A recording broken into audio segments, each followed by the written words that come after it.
Kali ini saya akan membahas sebuah serial donghua mengenai seorang anak jenius dalam seni bela diri. Tanpa berlama-lama langsung saja ke ceritanya. Adegan pertama diperlihatkan seekor rubah putih yang tengah berlari menghindari kejaran para pasukan yang mengincar batu pusaka yang ia bawa. Namun karena sudah terkepung, rubah tersebut memutuskan untuk meledakkan dirinya sendiri. Scene beralih ke sebuah rumah yang memperlihatkan seorang pria bernama Li Xiaowu yang tengah mabuk-mabukan. Hal ini karena pada 6 tahun yang lalu ia gagal mengalahkan petarung dari klan lain dalam sebuah turnamen antar klan yang membuatnya depresi selama bertahun-tahun. Putranya yang masih kecil bernama Lindong berlari keluar sembari mengingat masa lalu dari sang ayah pada 6 tahun silam. Pada waktu itu, ayahnya bertanding di final turnamen melawan Ling Langtian, seorang petarung yang terkenal sangat kuat dari klannya. Namun ayahnya yang memikul harapan besar sayangnya bisa dikalahkan hanya dengan sekali serangan saja.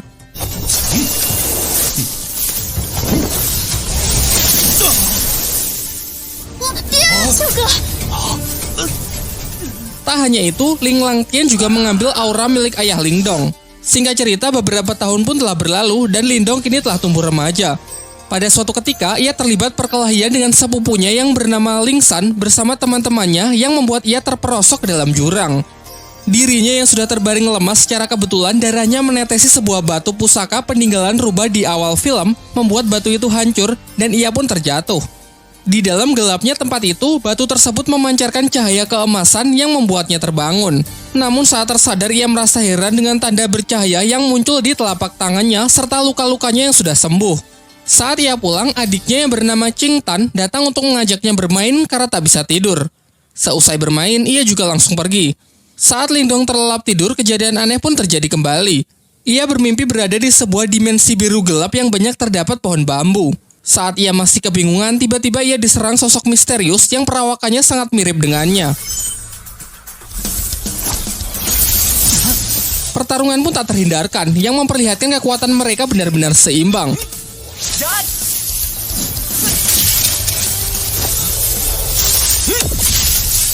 Di pagi harinya saat ia terbangun, ia dikagetkan dengan suara adiknya yang berteriak dari luar. Ternyata kelompok Ling San datang dan mengganggu Qing Tan untuk merebut rumput obat yang ia bawa. Lindong yang bergegas datang mencoba melindungi adiknya dari anak-anak berandalan tersebut.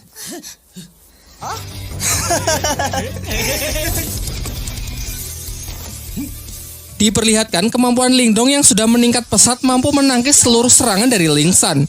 Hingga ia akhirnya menyadari bahwa ia telah mengaktifkan teknik rahasia yang bernama tinju 7 suara.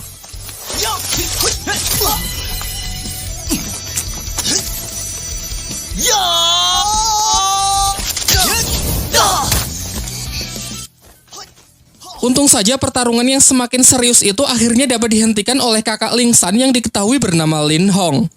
Sebelum pergi, ia menginfokan bahwa tak lama lagi akan diadakan turnamen di klan mereka untuk menentukan petarung terkuat di klan Lin. Lin Hong yang sangat percaya diri mengatakan bahwa setelah menang nanti ia akan menikahi Qing Tan.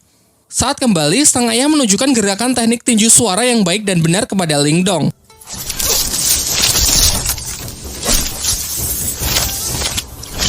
Ia pun berjanji akan melatih Lindong menggunakan berbagai teknik lainnya guna mempersiapkan diri untuk mengikuti turnamen.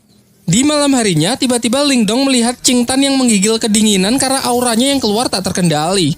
Secara mengejutkan, tanda cahaya di tangan Lindong menyerap aura dari adiknya tersebut dan mengubahnya menjadi 3 mutiara. Berkat itu, keadaan Qing Tan pun mulai membaik. Dan sebagai hadiah, Lindong memberikan mutiara tersebut kepada adiknya dengan syarat kejadian ini harus dirahasiakan, termasuk dari kedua orang tuanya. Keesokan harinya, Lindong kembali memulai latihannya dan berhasil meningkatkan ketahanan tubuhnya. Selain itu, kini secara sadar ia bisa memasuki dimensi rubah dan tempat itu ia jadikan sebagai tempat latihan. Bayangan dirinya yang waktu itu menyerangnya sekarang bisa ia manfaatkan sebagai sparring dalam latihan bertarungnya.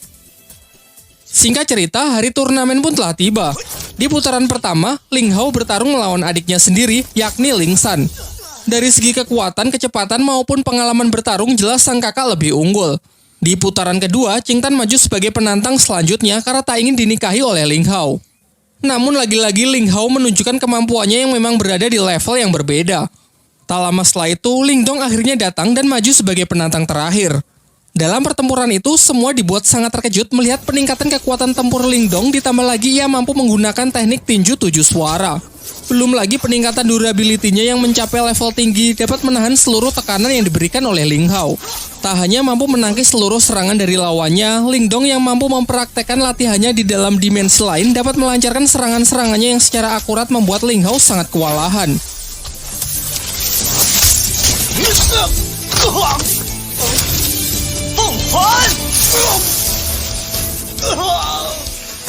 Dengan kemenangannya ini, Lingdonglah yang keluar sebagai juara dan dinobatkan sebagai petarung terkuat di generasinya. Setelah turnamen berakhir, kakek Lingdong selaku ketua klan Lin menjelaskan kepada kedua putranya bahwa dua klan tetangga, yakni klan Lei dan klan Xin akan bergabung melalui pernikahan anak-anak mereka. Hal ini lantas membuat kedua klan tersebut kini menjadi beraliansi.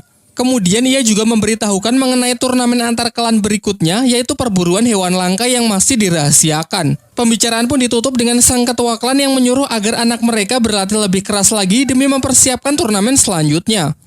Sementara itu, ketua klan Lei juga mempersiapkan putranya yang bernama Lily untuk mengikuti turnamen antar klan tersebut. Kekuatan dari Lily ini sangat dibanggakan oleh sang ayah karena ia telah menguasai ketahanan tubuh level atas yang siap mengalahkan petarung-petarung dari klan Lin. Singkat cerita, turnamen antar klan pun digelar.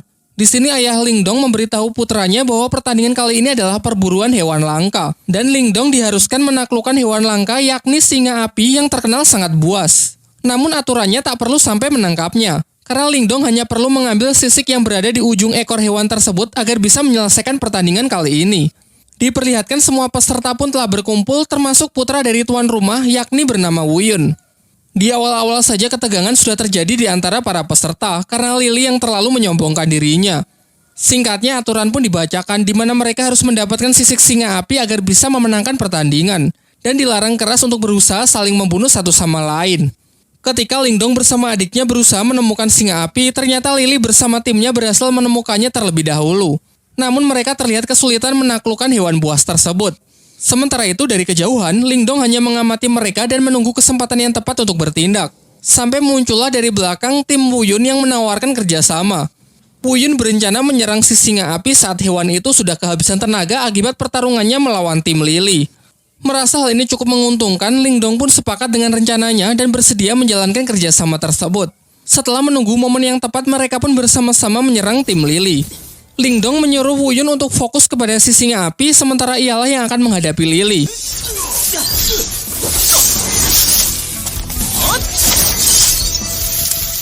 Singkatnya, berkat kerjasama yang baik, Wuyun mendapatkan kesempatan untuk menebas sisik singa api tersebut, dan segera pergi meninggalkan medan pertempuran setelah mendapatkannya.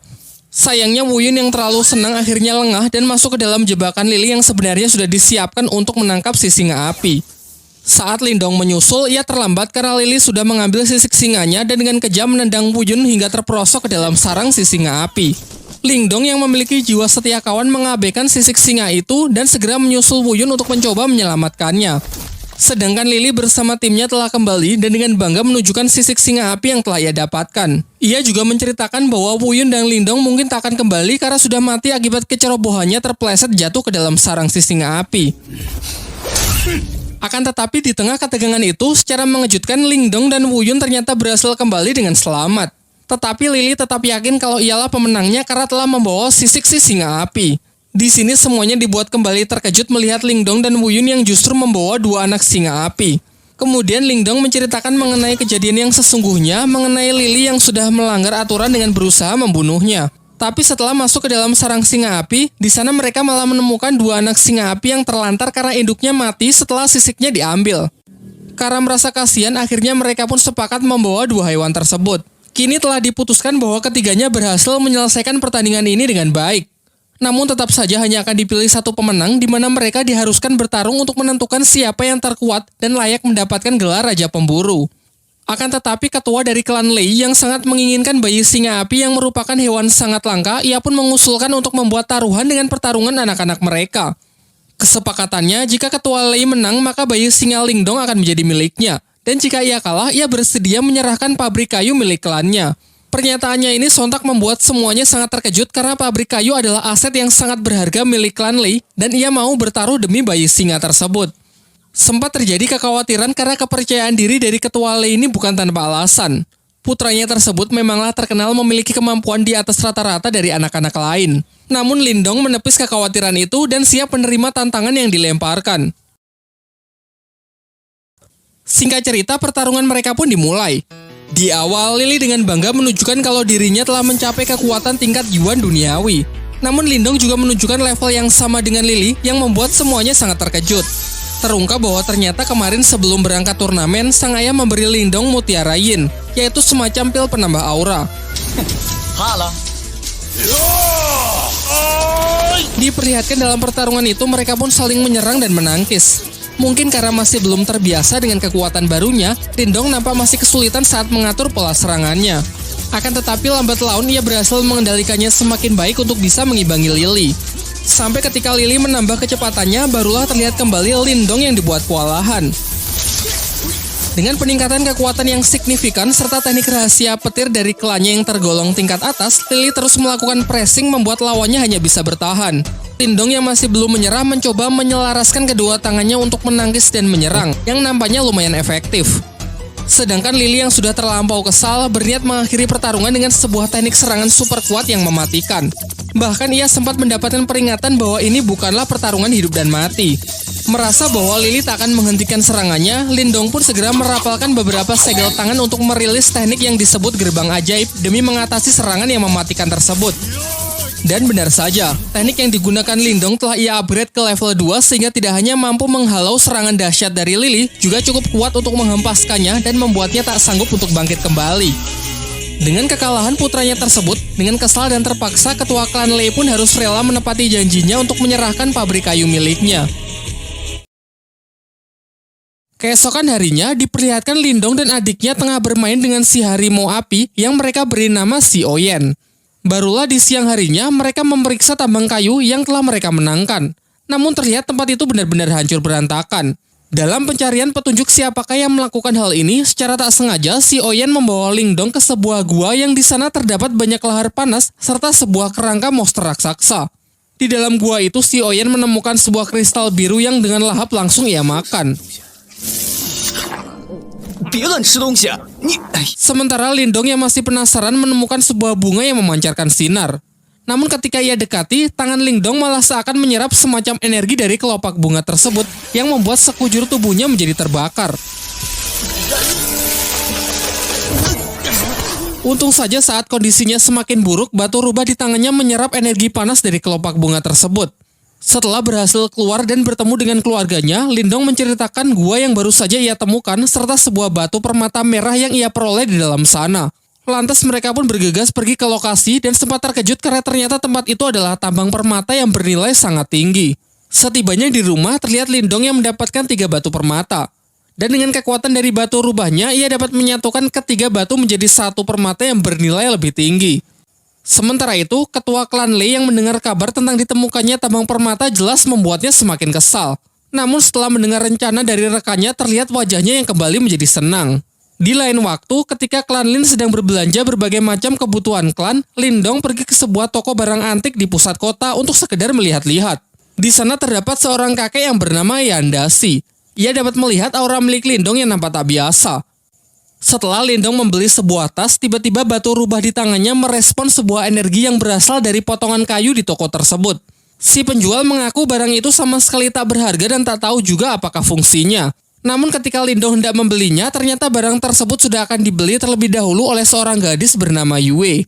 Lindong yang tak mau mengalah memaksa untuk tetap membelinya. Menanggapi hal itu, 2 pengawal dari Yue segera bertindak dengan menodongkan pedangnya kepada Lindong. Namun tiba-tiba saja kedua pedang itu terlempar yang ternyata ini adalah ulah dari si kakek Yanda yang memiliki kemampuan telekinesis. Terungkap bahwa kakek Yanda ini sebenarnya adalah guru dari Yue. Perseteruan mereka pun berakhir dengan Yue yang mengalah meninggalkan tempat tersebut. Sementara kakek Yanda menjelaskan kepada Lindong bahwa kemampuan telekinesisnya adalah kekuatan mental yang berbeda dari teknik bela diri biasa. Ia lalu menawarkan agar Lindong mau menjadi muridnya setelah melihat potensi besar yang ia miliki. Namun Lindong memilih untuk menolak tawaran tersebut karena takut kalau rahasia kekuatan batu rubah di tangannya bisa terbongkar. Kakek Yanda pun sama sekali tidak memaksa dan menghormati keputusan Lindong. Namun sebelum pergi, ia memberikan sebuah buku untuk bisa ia pelajari. Sementara itu, di area tambang datang sekelompok orang dari desa Naga Hitam yang ingin melakukan invasi. Mereka berniat merebut paksa pabrik kayu karena status kepemilikan dari tambang tersebut kini dianggap tidak jelas. Namun sebenarnya orang-orang ini adalah suruhan dari ketua klan Lei yang sengaja ia perintahkan untuk merebut tempatnya kembali. Beruntung Lindong kembali tepat waktu untuk mencoba melakukan perlawanan sehingga terjadilah pertarungan. Ketua Naga Hitam pun tanpa ragu langsung menyerang Lindong yang membuatnya terlempar menghantam gerbang masuk di sana. Dengan selubung aura sebagai pelindung, Lindong masih mampu bertahan dan bangkit kembali. Sementara Qing Tan juga membantu dengan melancarkan beberapa anak panah untuk menghentikan orang-orang tersebut masuk lebih jauh. Setelah melihat potensi Lindong, Ketua Naga Hitam segera memperkuat aura untuk membunuhnya karena khawatir jika dibiarkan kelak Lindong akan menjadi lawan yang menyusahkan. Sementara Lindong setidaknya masih mampu bertahan meskipun digempur dengan berbagai macam serangan yang mematikan. Selain itu terlihat juga ia mengupgrade gerbang ajaib ke level 3 yang mampu mengimbangi kekuatan dari lawannya tersebut.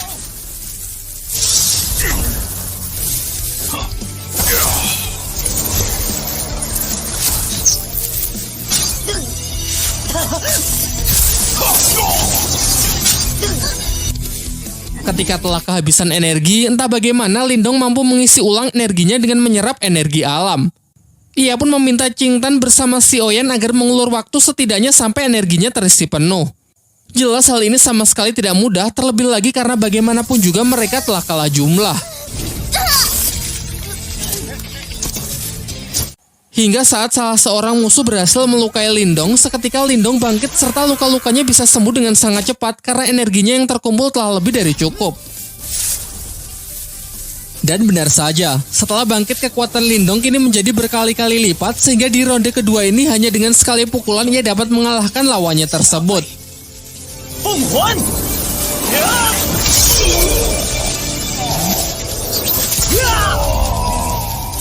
Ketua klan Lei yang mendapatkan kabar bahwa orang-orangnya berhasil dikalahkan sangat terkejut, terlebih lagi yang mengalahkannya hanya Lindong yang cuma seorang diri.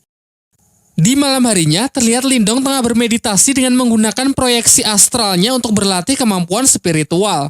Terinspirasi dari kakek Yanda yang ia temui beberapa waktu yang lalu, ia juga mencoba latihan teknik telekinesis dengan mengendalikan benda-benda kecil di tempat tersebut. Selain itu, ia yang penasaran dengan potongan kayu yang telah ia beli tadi siang menyadari kalau benda tersebut memiliki semacam energi yang menyelubunginya. Ia pun mencoba berkonsentrasi, namun energinya masih belum cukup kuat untuk bisa menembusnya. Beberapa saat setelahnya, ia merasakan pancaran energi yang sangat kuat dan bergegas pergi untuk memeriksanya menggunakan teknik proyeksi astralnya. Ternyata energi itu berasal dari kakeknya yang telah berhasil mencapai tingkat Yuan tahap awal. Ia pun lantas segera kembali ke tubuh aslinya untuk menemui sang kakek agar bisa memberikan ucapan selamat. Akan tetapi sang kakek justru menjelaskan bahwa ini hanyalah tingkat Yuan di tingkat awal. Masih ada beberapa tingkat lagi sebelum mencapai tingkat tertinggi. Kemudian ia mengungkapkan bahwa tadi ia sempat merasakan kekuatan mental teknik proyeksi astral yang mendekat, meskipun sesaat langsung menghilang.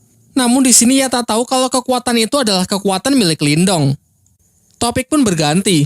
Paman Lindong menyampaikan bahwa tadi ia mendapatkan undangan dari klan Lei untuk membahas mengenai sebuah kerjasama bisnis dengan klan Lin. Singkatnya setelah cukup berdiskusi, mereka pun sepakat untuk menghadiri undangan tersebut. Keesokan harinya, mereka mendatangi rumah utama milik klan Lei. Namun hanya para tetua klan saja yang diperbolehkan untuk masuk. Di saat sedang menunggu, Lindong merasakan ada kekuatan mental yang sangat kuat di sekitarnya yang sedang menggunakan teknik astralnya untuk mengintai. Sementara di dalam ruangan, para tetua klan tengah membicarakan mengenai ajakan kerjasama membangun bisnis untuk keuntungan bersama dengan sistem bagi hasil. Akan tetapi klan Lin keberatan karena dalam kesepakatan itu, ketua klan Lei lah yang akan menjadi pemimpin. Sementara klannya hanya akan menjadi bawahannya saja. Di sini terbongkarlah kedok dari ketua klan Lei yang sebenarnya ingin menjadi penguasa di kota tempat mereka. Perdebatan itu pun semakin memanas yang malah membawa mereka dalam sebuah pertarungan.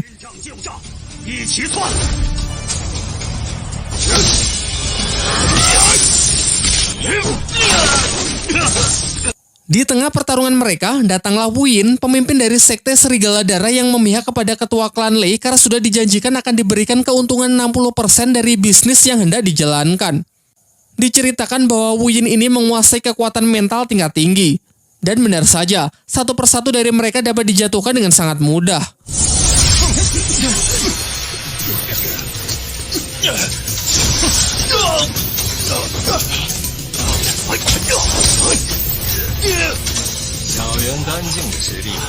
Lindong pun tak tinggal diam, ia berusaha melindungi anggota klannya dengan melawan Guyin sendirian. Semuanya pun dibuat sangat terkejut karena Lindong ternyata juga menguasai teknik mental yang sudah berada di tingkat lumayan tinggi. Mereka lantas bertarung dengan sangat sengit. Terlihat Lindong meskipun masih pemula, ia mampu mengimbangi kecepatan dari Guyin.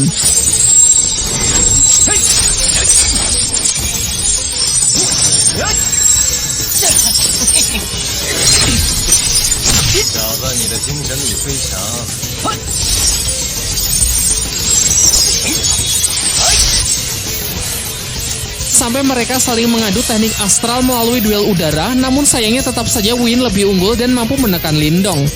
Kembali ke pertarungan dunia nyata, Lindong mencoba melancarkan serangannya dengan beberapa aura jarum, tetapi dapat dengan mudahnya ditangkis yang memperlihatkan perbedaan kekuatan di antara mereka. Kini di puncak pertarungan, Lindong hanya mampu bertahan yang nampak semakin terdesak saja. Akan tetapi di ambang kekalahannya, Lindong teringat mengenai potongan kayu yang memiliki selubung energi mental tingkat tinggi. Lantas ia pun mencoba memanfaatkannya untuk menahan serangan mental dari Guyin. Melebihi ekspektasi, ternyata hal ini benar-benar efektif. Benda tersebut cukup kuat untuk menangkal energi mental tingkat tinggi. Bahkan selain menahan, kayu itu juga mampu menyerap serangan dari energi spiritual yang kemudian ditransfer masuk ke dalam tubuh Lindong. Dengan ini Lindong pun bisa membalikan keadaan. Guyin yang kekuatannya telah terkuras habis tak lagi mampu menahan serangan dari Lindong yang sudah meningkat berkali-kali lipat sehingga ia harus menerima kematiannya.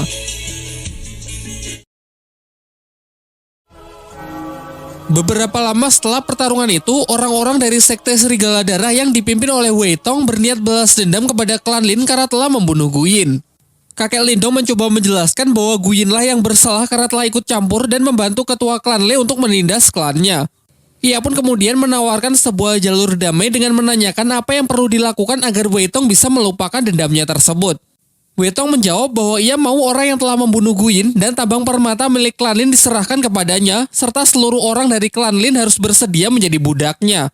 Jelas kakek Lindong pun menolak hal itu sehingga pertarungan pun tak terelakkan.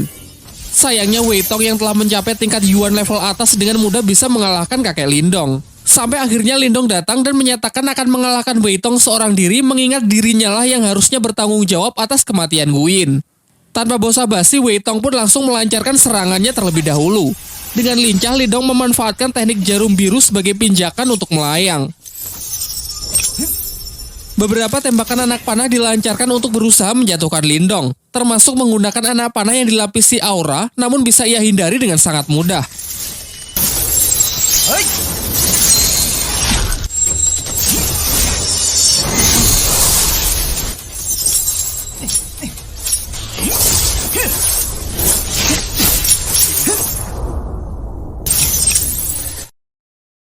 Sampai akhirnya Lindong dengan penuh percaya diri menawarkan sebuah perjanjian, yaitu 3 bulan dari sekarang ia bersedia bertarung sampai mati dengan Wei Tong. Kesepakatannya, jika ia kalah maka ia siap menerima hukuman apapun, serta aset pabrik kayu milik klan Lin akan rela ia serahkan.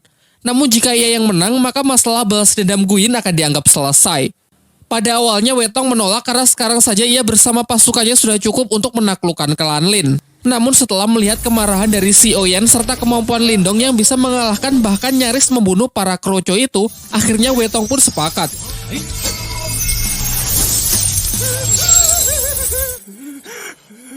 Tetapi ia merasa kalau 3 bulan terlalu lama, sehingga ia ingin mempersingkatnya menjadi 2 bulan saja. Setelah kepergian dari orang-orang sekte Serigala Darah, ayah dan kakek Lindong nampak cemas dengan perjanjian tersebut yang menurut mereka terlalu beresiko karena mempertaruhkan klannya. Namun Lindong menepis kekhawatiran itu dengan mengatakan bahwa ia akan berusaha semaksimal mungkin, mengingat ialah yang memang harus bertanggung jawab dalam kasus ini. Ia lalu meminta izin untuk pergi ke ibu kota lebih awal demi lebih banyak menuntut seni ilmu bela diri di sana. Akan tetapi sebenarnya ia juga punya alasan yang ia rahasiakan, yaitu mencari cara untuk melatih batu rubah di tangannya agar bisa sepenuhnya ia kendalikan. Keesokan harinya, Lindong pun berpamitan dengan semuanya meskipun terlihat sang adik sebenarnya tak rela jika kakaknya pergi sendirian. Singkatnya, Lindong pun berangkat ke ibu kota dengan menunggangi seekor kuda.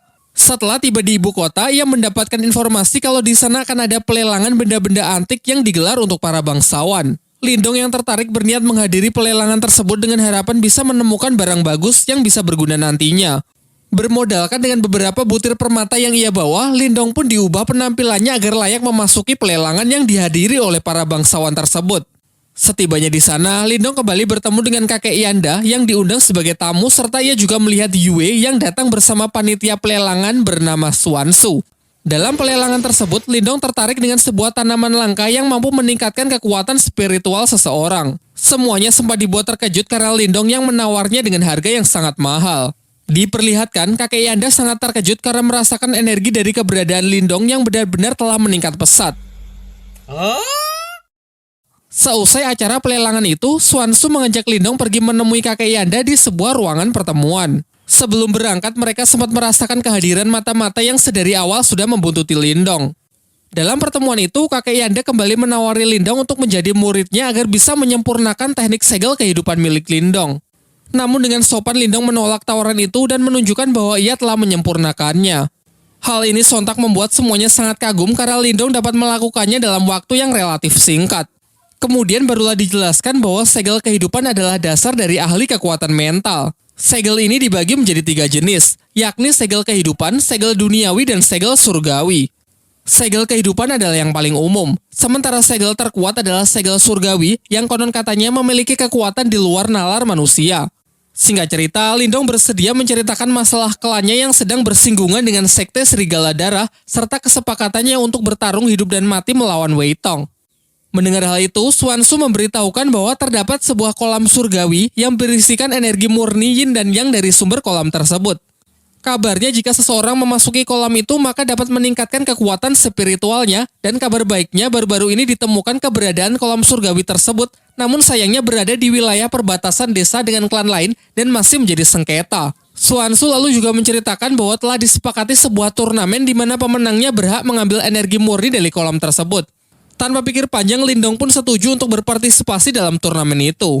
Di lain waktu, Lindong kembali memasuki dimensi batu rubah, namun anehnya bayangan hitam yang selalu menjadi alat berlatihnya tak lagi muncul. Ia pun mencoba berkonsentrasi untuk menemukan sumber masalah. Dan tiba-tiba di sana muncul sesosok bayangan putih yang tak lain adalah si rubah putih itu sendiri. Rubah putih itu lalu memperkenalkan diri bahwa ia adalah jelmaan iblis celestial yang bernama Martha sekaligus pemilik dari dimensi ini. Ia juga menjelaskan bahwa dahulu ia sangat kuat berkat batu tersebut. Akan tetapi seiring berjalannya waktu, batu itu justru menyerap energi spiritualnya hingga menjadi sangat lemah. Akhirnya ia terpaksa hidup bersembunyi di dalam batu tersebut agar jiwanya tidak lenyap. Martha kemudian menyarankan jika Lindong tak ingin bernasib sama, Lindong harus mengisi ulang energi batu itu dengan energi murni. Seketika Lindong pun teringat dengan kolam surgawi yang kabarnya dipenuhi oleh energi murni. Mengingat kalau di turnamen perebutan kolam surgawi nanti ia tak bisa mengandalkan kekuatan batu rubah karena butuh diisi ulang, Martha pun mengajaknya ke sebuah tempat di mana terdapat benda yang disebut piringan mental. Meskipun benda ini bisa menjadi jalan pintas untuk meningkatkan kekuatan spiritual, namun resikonya juga sangat berbahaya. Yaitu jika dalam prosesnya Lindong tak sanggup menahan rasa sakit, maka kekuatan spiritualnya akan lenyap dan tak akan bisa dipulihkan lagi. Tanpa banyak berpikir, Lindong pun ingin mencobanya dan bersedia menanggung semua resiko yang mungkin terjadi. Dan benar saja, saat proses berlangsung, ia merasakan sakit yang sangat luar bioskop. Sampai akhirnya dengan tekad yang kuat, Lindong berhasil melewati proses tersebut, alhasil kekuatan mentalnya pun meningkat pesat. Setelah itu, Martha menyarankan agar Lindong memakan rumput obat yang ia beli sebelumnya agar kondisi dan energi mentalnya bisa segera pulih. Karena setelah ini ia akan mengajarinya teknik baru yang disebut teknik Borkeong. Keesokan harinya, Lindong datang ke suatu tempat di mana semua orang di pelelangan berkumpul. Di sana datang juga Yue dan seorang pria bernama Liu Yi. Kemudian Xuansu mempertemukan Lindong dengan pemilik rumah pelelangan yang diketahui bernama Xia Wanjin. Ia menjelaskan bahwa Yue, Liu Yi, dan Lindong akan bertanding melawan petarung lain dalam rangka memperebutkan kolam surgawi. Singkat cerita, mereka pun bersama-sama pergi ke tempat turnamen. Setibanya di sana, mereka bertemu dengan tim lawan perwakilan dari sekte Serigala Darah yang diketahui seorang pria bernama Yue San dengan kedua anaknya yang di sampingnya. Di sebelah kanan ada Yue Feng dan di kiri ada Yue Lin serta di belakang ada seorang petarung bayaran yang bernama Jiang Li. Dijelaskan bahwa mereka ini bukan petarung kaleng-kaleng karena sudah mencapai tingkat Yuan Surgawi tahap akhir. Di putaran pertama, Yue maju menggunakan sebuah pedang untuk melawan Yuelin dengan senjata cambuknya. Sejauh ini pertarungan dua wanita ini terlihat cukup seimbang. Mereka menyerang dan menangkis mengandalkan senjata mereka masing-masing. Namun akhirnya pertarungan singkat tersebut dapat dimenangkan oleh Yue dengan berhasil menodongkan pedangnya tepat ke leher Yuolin. Di putaran kedua, Yue Feng maju sebagai perwakilan berikutnya. Sementara Lindong yang nampak ragu-ragu segera diambil alih oleh Liu Yi yang bersedia maju terlebih dahulu dengan senjata tombaknya.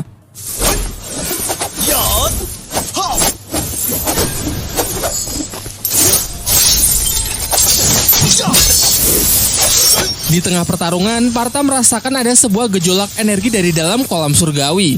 Karena merasa penasaran, ia menyelinap dengan menggunakan proyeksi astralnya kemudian masuk ke dalam kolam itu untuk memeriksa anomali energi tersebut. Namun karena ia hanya menggunakan wujud astralnya, ia tak sanggup menyelam terlalu dalam. Kembali ke arena pertarungan. Diperlihatkan kalau perwakilan tim lawan dapat memenangkan pertarungan di putaran kali ini. Pertarungan selanjutnya adalah babak penentu, di mana Lindong akan menjadi harapan terakhir untuk bisa mendapatkan hak dari kolam surgawi. Dengan nada yang sedikit menggoda, Swanshu menyemangatinya agar bisa memenangkan pertarungan penentu tersebut. Sementara di pihak lawan, Jiangli si tentara bayaran maju untuk menghadapi Lindong. Di awal, Jiangli mengatakan bahwa ini akan menjadi pertarungan sampai mati. Jadi jika ingin menyerah, inilah saatnya. Namun Lindong sama sekali tak gentar dengan gertakan itu dan segera bersiap memasang kuda-kudanya. Serangan pertama dapat ia tangkis dengan mudah. Dilanjutkan dengan beberapa gerak serangan juga ia lancarkan untuk mencoba mencari titik lemah dari pertahanan lawannya. So far, nampak keduanya masih seimbang sampai mengadu kekuatan aura mereka. Cukup khawatir melihat kekuatan Jiangli yang telah mencapai tingkat Yuan Surgawi. Namun tak kalah mengejutkan kalau menyaksikan energi mental tingkat tinggi Lindong yang seketika mampu menghentikan pergerakan lawannya. Dilanjutkan dengan serbuan jarum aura yang semakin merepotkan Jiangli.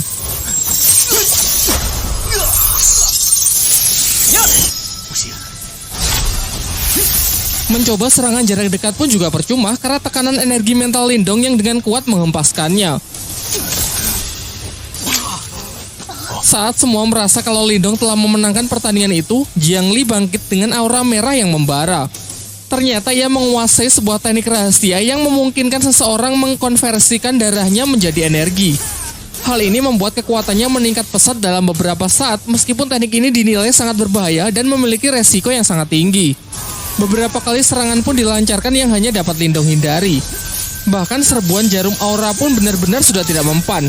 Sebagai serangan penutup, Jiangli memusatkan energinya di tangan untuk menciptakan serangan mematikan yang berwujud tangan merah raksasa.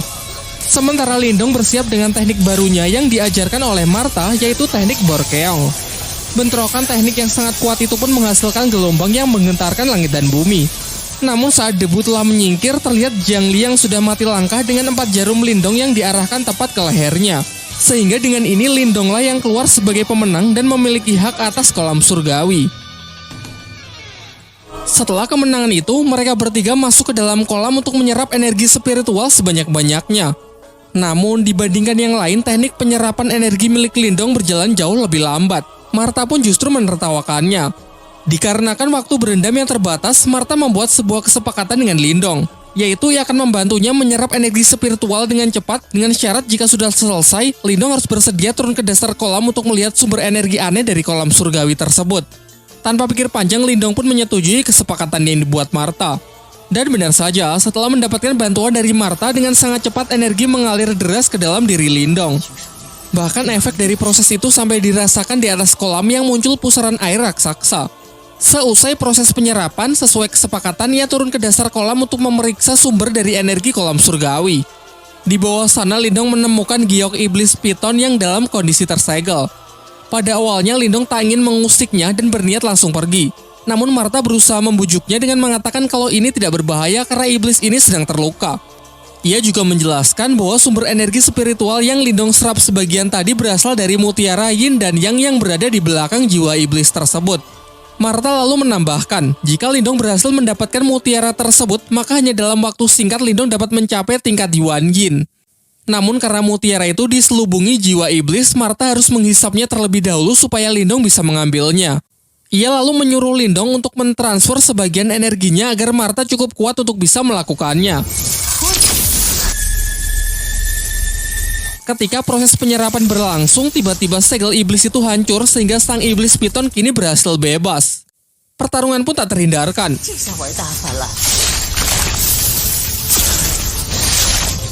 Di sini Martha berusaha mengalihkan perhatian ular piton itu supaya Lindong memiliki cukup waktu untuk mengambil mutiaranya. Akan tetapi Lindong yang masih ragu sama sekali tak punya keberanian untuk mendekat. Sampai akhirnya Martha menggunakan rencana cadangan, yaitu kembali masuk ke dalam tangan Lindong. Pada awalnya Lindong mengira kalau Martha sudah menipunya. Namun selang beberapa waktu, luapan energi keluar dari tangannya yang ternyata adalah Martha dengan wujud aslinya, yaitu naga api raksasa. Dengan cepat ia membakar iblis piton itu dengan semburan api lalu segera menyerapnya.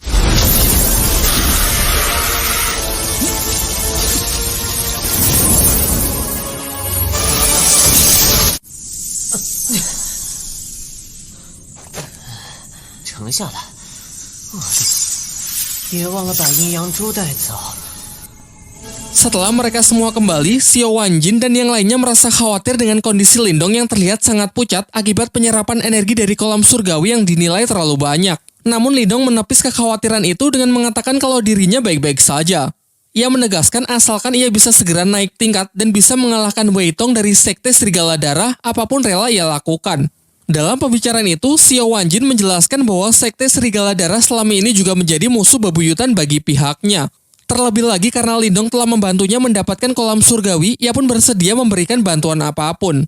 Di akhir pembicaraan, Swanshu memberikan buku langka dari pelelangan kemarin yang berisi teknik-teknik rahasia agar bisa Lindong pelajari demi mempersiapkan dirinya agar bisa menang melawan Wei Tong. Di malam harinya, Lindong mempelajari buku pemberian Swanshu untuk mengendalikan energi yang telah ia serap sebelumnya. Ia kemudian kembali masuk ke dalam dimensi rubahnya. Di sana ia melihat bayangan dirinya yang kini telah pulih. Bahkan bayangan tersebut juga telah membuka aliran energi spiritual tingkat 22 Vena. Lantas ia pun segera menirukan gerakan dari bayangan itu dan seketika ia juga berhasil membuka aliran energi spiritual tingkat 22 Vena. Sekaranglah saatnya ia mencoba mutiara yin yang ia dapat dari kolam surgawi. Pertama-tama dengan menggunakan energinya sendiri, ia mencoba memurnikan mutiara tersebut. Meskipun di percobaan pertama ia sempat gagal, sampai akhirnya dengan mengerahkan seluruh tenaganya, ia berhasil menetralkan mutiara itu yang kemudian langsung ia telan.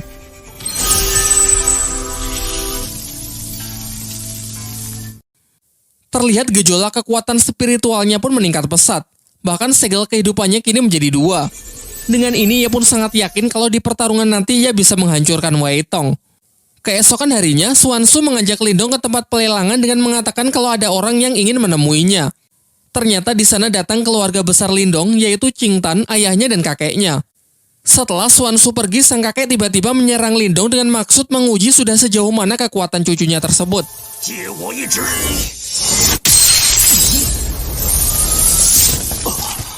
Dan setelah beradu kekuatan, hasilnya benar-benar mengejutkan karena kini Lindong telah mencapai tingkat Yuan dan awal. Kakeknya lalu menjelaskan bahwa dalam sejarah klan Lin, Lindong adalah orang termuda yang bisa mencapai tingkat tersebut. Singkat cerita, hari pertarungan pun telah tiba, di mana Lindong harus berhadapan melawan Wei Tong dari Sekte Serigala Darah dalam pertarungan hidup dan mati. Semua orang datang menyaksikan pertarungan mereka, termasuk keluarga Lindong. Namun tanpa mereka sadari ada mata-mata dari pihak Wei Tong di belakang mereka. Ketika nama mereka disebut, Lindong dan Wei Tong segera memasuki arena. Superhero landing. Di sini Wei Tong cukup terkejut melihat peningkatan kekuatan Lindong yang juga sudah mencapai tingkat Yuan dan awal. Wei Tong lalu maju untuk memulai serangannya yang dengan cepat langsung disambut dengan baik oleh Lindong. Sayangnya peningkatan kekuatan Wei Tong juga tak kalah mengesankan. Ia berhasil menekan Lindong hingga hampir jatuh keluar arena. Namun ternyata arena pertarungan mereka dilindungi semacam penghalang dari energi mental yang mencegah para petarung melarikan diri. Hal ini dianggap wajar karena mereka telah menyatakan akan bertarung sampai mati. Wei Tong kembali melancarkan serangannya yaitu pukulan keras bertubi-tubi. Sementara Lindong terlihat kewalahan menahan tekanan yang terus diberikan. Sejauh ini nampaknya Wei Tong lah yang menguasai jalannya pertempuran. Teknik demi teknik Lindong lancarkan akan tetapi sama sekali tak berefek. Ialah yang justru menerima pukulan mentah dari Wei Tong yang tepat mengarah ke dadanya. Terdengar sorak dari para penonton yang meragukan Lindong membuat pihaknya semakin cemas kalau Lindong tak akan mampu bertahan.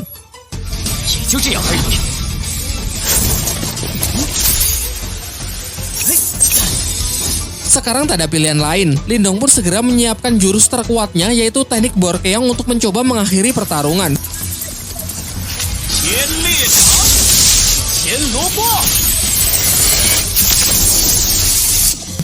Sebenarnya serangan Lindong ini bisa saja mengalahkan Wei Tong. Namun Wei Tong menggunakan cara licik dengan menyuruh mata-matanya menyandera Qing Tan sehingga membuat Lindong kehilangan konsentrasinya. Sementara kakek Yanda berusaha membantu dengan mencoba mendekati mata-mata tersebut.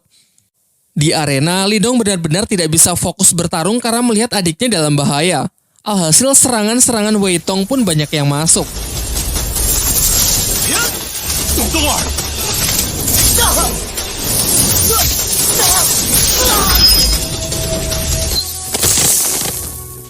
Di saat-saat genting, ia teringat kalau teknik jarum dewa yang pernah dipakai Guyin mampu menghancurkan penghalang energi mental.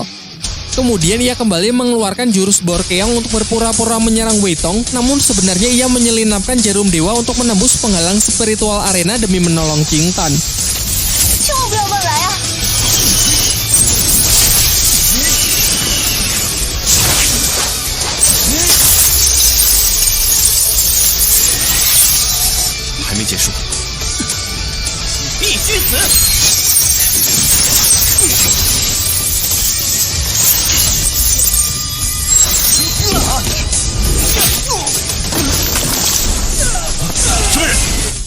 Saat si mata-mata hendak mencoba menyerang lagi, datanglah kakek Yanda yang membantu mengalahkannya.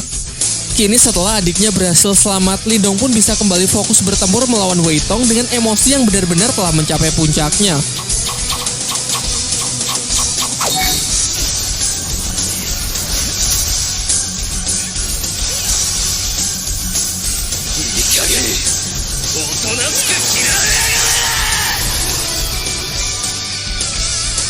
Setelah menerima gempuran serangan dari Lindong, Wei Tong pun benar-benar sudah kehabisan tenaga dan ia pun mengaku kalah.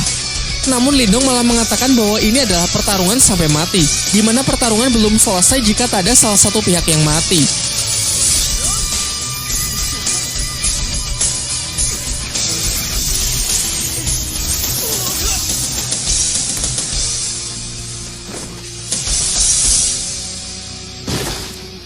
Cerita kemudian loncat ke beberapa bulan setelahnya. Karena kemenangan Lindong dari Sekte Serigala Darah, klan Lin kini menjadi sangat terkenal di seluruh penjuru kota. Selain itu, klan Lin juga telah bersekutu dengan rumah pelelangan milik Xia Wanjin.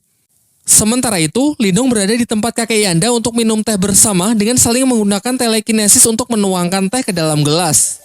Setelah itu, kakek Yanda menjelaskan kalau menurutnya kekuatan mental milik Lindong mungkin setara dengan miliknya, yakni kekuatan mental tingkat 4. Ia kemudian berpesan agar Lindong terus meningkatkannya karena di dunia ini masih ada tingkat yang jauh lebih tinggi lagi yang bahkan kakek Yanda tak punya kesempatan untuk mencapainya. Scene beralih di sebuah pegunungan yang memperlihatkan seorang pria dengan sebuah pedang di tangannya. Pria ini memiliki kekuatan mental yang sangat kuat. Diperlihatkan menggunakan tebasan pedangnya, ia mampu membelah gunung tanpa melukai kupu-kupu yang melewati jalur serangannya. Setelah itu, ia dihampiri oleh seekor burung pembawa pesan yang membawakan surat berisi sesuatu mengenai makam Nirwana. Di tempat lain, seorang wanita yang terlihat berjalan di atas air mendapatkan pesan yang serupa dari sebuah bunga teratai.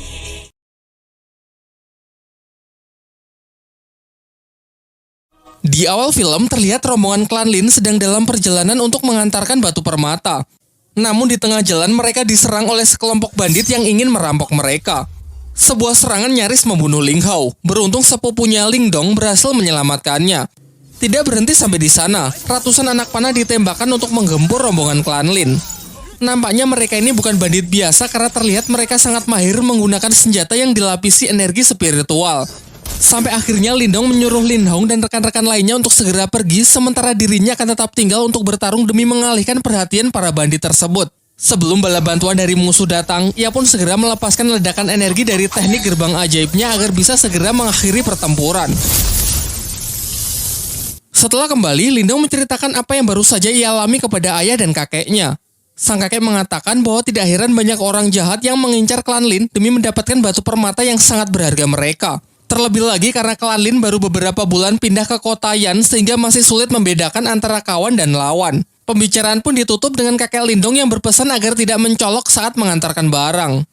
Beberapa waktu setelahnya diperlihatkan Lindong yang bermeditasi melatih kekuatan spiritualnya. Namun Martha si rubah putih yang selalu menjadi mentornya masih tertidur sehingga ia ragu apakah latihan sendiri seperti ini akan efektif. Tak lama setelah itu, Ching Tan datang menghampirinya untuk menyampaikan pesan dari kakek Yanda yang ingin menemuinya di perguruan bela diri. Namun sebelum pergi, tangan Lindong merasakan tangan adiknya tersebut sangat dingin, meskipun langsung Ching Tan tepis dengan mengatakan bahwa dirinya sedang baik-baik saja. Singkat cerita, Lindong pun pergi dengan mengajak si Oyen sampai ke depan pintu gerbang perguruan yang dibaliknya nampak sebuah tepi jurang dengan banyak pulau-pulau yang mengambang di sekitarnya. Dengan menaiki salah satu pulau kecil, datanglah utusan dari kakek Yanda untuk menjemputnya menuju tempat perguruan dari kakek Yanda. Dalam perjalanan, Lindong juga sempat melihat pemandangan para murid lain yang tengah berlatih kekuatan spiritual. Singkatnya, ketika ia sudah sampai di kediaman kakek Yanda, tiba-tiba sebuah serangan datang yang ternyata berasal dari Yue, salah satu murid senior dari kakek Yanda. Di sini ia nampak bersikap dingin kepada Lindong dan bermaksud menantangnya bertarung untuk menguji kemampuan Lindong.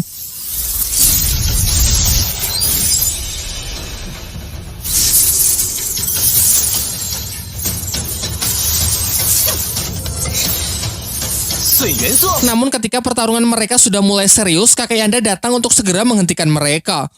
Kakek Yanda lalu menjelaskan bahwa tak lama lagi akan diadakan pertandingan antar perguruan bela diri yang disebut pertarungan menara.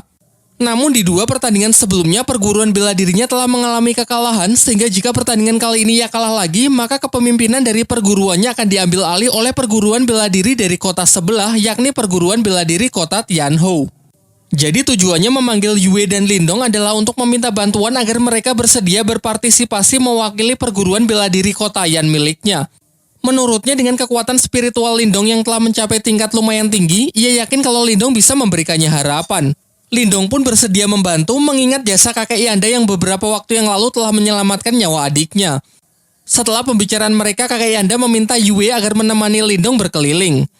Di sisi lain di kota Tianhou diperlihatkan seorang kakek bernama Han Yu memiliki beberapa murid dengan kekuatan spiritual tingkat tinggi. Ia lalu menyuruh salah satu muridnya yang bernama Cao Zu pergi ke perguruan bela diri kota Yan untuk mengukur sudah sejauh mana persiapan dan kemampuan para murid di sana. Sementara itu ketika Yue mengajak Lindong berkeliling di perguruan bela diri kota Yan, mereka melihat kerusuhan di tengah latihan para murid di sana. Ternyata ini adalah ulah Cao Zu, salah satu murid perguruan Tianhou yang memang sengaja datang untuk merusuh sekaligus mengukur kemampuan para murid di sana. Ia sangat sombong karena sejauh ini belum ada murid di tempat itu yang bisa menandinginya. Sampai kemudian Yue iseng mendorong Lindong masuk ke arena untuk melawan Cao Zu. Pada awalnya Lindong memilih pergi turun arena karena tak ingin meladeninya. Namun ia tak bisa menahan diri lagi karena Cao Zu lah yang lebih dulu menyerangnya menggunakan teknik pedang es hitam. Di atas arena mereka pun saling mengadu teknik mereka masing-masing. Nampak benturan antar senjata mental mereka lumayan menggentarkan arena.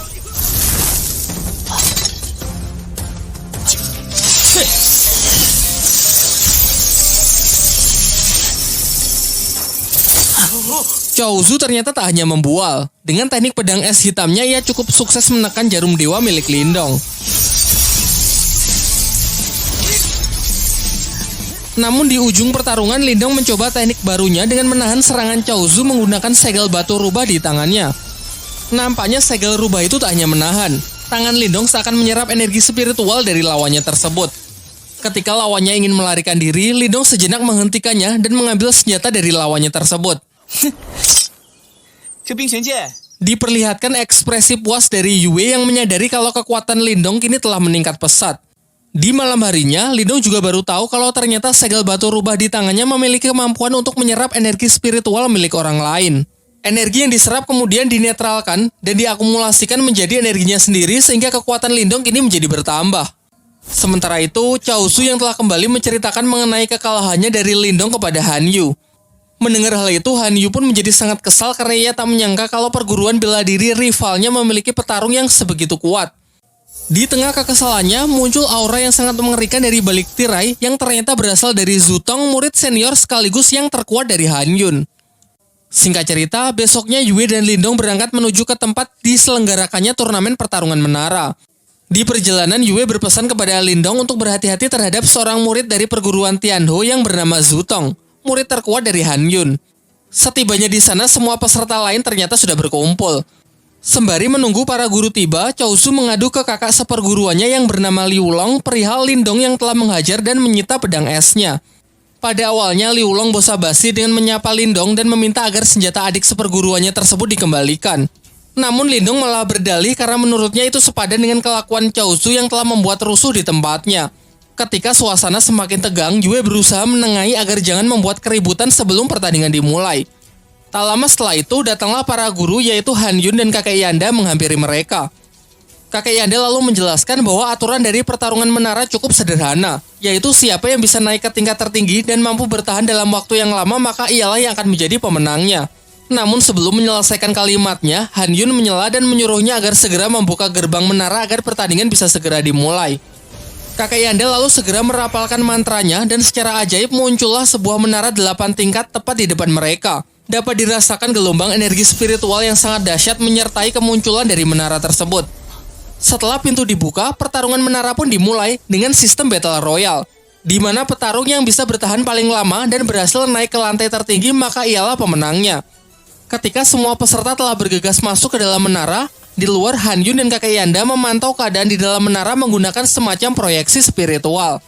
Sementara itu, Lindong yang telah masuk sangat terkejut karena sebagian energi mental di gerbang masuk ternyata bisa ia serap sehingga sekali lagi kekuatannya mengalami peningkatan. Tak ingin berlama-lama di lantai dasar, Lindong pun segera naik ke lantai yang lebih tinggi dengan melewati rintangan-rintangan kecil. Di sisi lain, ternyata Zutong memimpin dengan dirinya yang telah mencapai lantai ke-6 dengan sangat cepat, disusul oleh Yue sebagai runner-up yang berusaha mengejar ketertinggalannya. Satu tingkat di bawahnya ada Chaozu dan Liu Long yang terjebak di lantai 5 dan tak bisa naik lebih tinggi lagi karena tekanan energi mental yang semakin kuat. Namun alih-alih menghabiskan energinya untuk berusaha naik ke lantai 6, Liu Long mempunyai ide untuk tetap tinggal di lantai 5 dengan tujuan menghalangi peserta lain yang ingin naik ke lantai selanjutnya. Dan benar saja, Lindong yang baru saja sampai di lantai 5 langsung mereka halangi. Chaozu yang merasa dendam karena Lindong telah mempermalukannya sekarang mencoba untuk membalasnya. Bersama dengan Liu Long, mereka pun mengeroyok Lindong yang cuma sendirian. Akan tetapi Lindong nampak tak takut sedikit pun dan justru memanas-manasi mereka dengan memperlihatkan senjata Chaozu yang kemarin ia sita. Kini ia kendalikan sebagai senjata untuk melawan mereka. Diperlihatkan dari kedua sisi, Chaozu dan Liu Long mengepung Lindong dengan masing-masing teknik mental mereka. Pertarungan pun pecah. Meskipun nampak tak adil dengan pertarungan 2 lawan 1, nyatanya Lindong mampu mengimbangi mereka.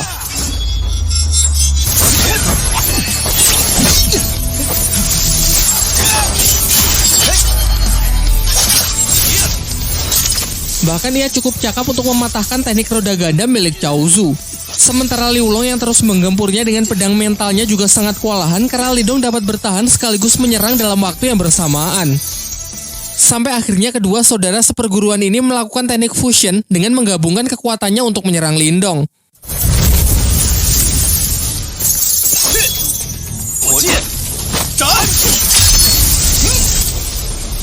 Nampak Lindong yang mulai keringat dingin karena sudah meremehkan mereka. Namun mengingat serangan itu didasari oleh energi mental, dengan segel batu rubahnya Lindong pun dapat menghisapnya sampai kering.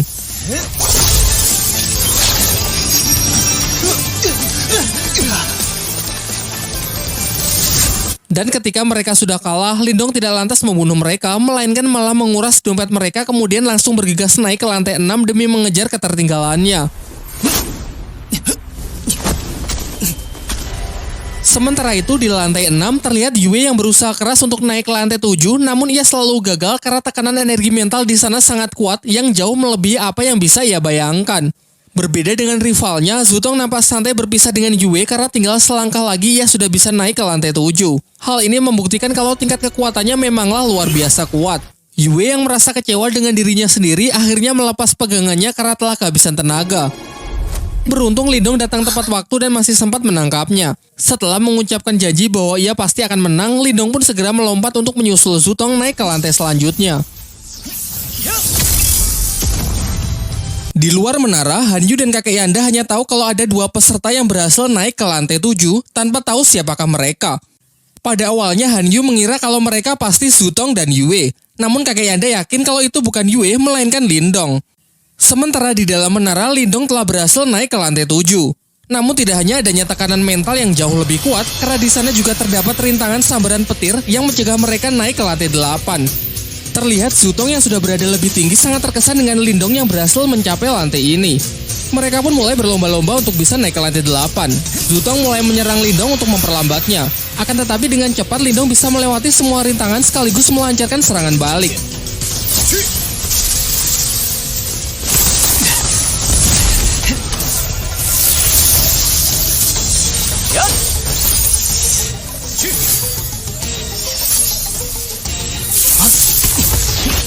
Sampai akhirnya mereka berhasil mencapai tempat tertinggi di lantai 7 dan tepat di atas mereka sudah terlihat pintu masuk menuju lantai 8. Akan tetapi tiba-tiba sebuah bola api raksasa jatuh yang siap melumat mereka. Menanggapi bahaya itu, Lindong dan Zutong pun senada mengeluarkan serangannya untuk menghancurkan bola api tersebut. Bahkan saking kuatnya, gelombang energinya masih bisa dirasakan di beberapa lantai di bawahnya. Sayangnya tak berhenti sampai di situ, keganasan dari lantai 7 pun kembali terlihat dengan munculnya pilar-pilar yang memancarkan kilatan petir siap menghancurkan apapun yang melewatinya. Zutong yang menyadari kalau sambaran petir itu dapat secara langsung merusak inti energi mentalnya, mencoba berhenti sejenak untuk memikirkan sebuah cara agar tak bertindak gegabah. Berbeda dengan Lindong yang secara membabi buta terus menerobos penghalang petir tersebut tanpa memperdulikan resikonya.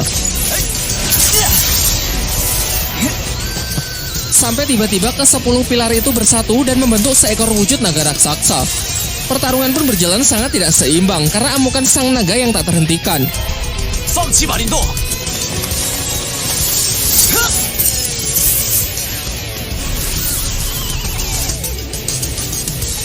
Di saat naga itu melilit Lindong, Lindong baru menyadari bahwa ular ini hanyalah bongkahan energi mental, di mana ini artinya ada kemungkinan kalau ia bisa menyerapnya. Setelah menghisap habis naga tersebut tanpa membuang waktu, Lindong pun langsung melompat ke lantai 8 meninggalkan Zutong. Di luar menara terlihat ada seorang peserta yang telah berhasil naik ke lantai tertinggi. Namun mereka semua beranggapan kalau Zutonglah yang berhasil mencapainya.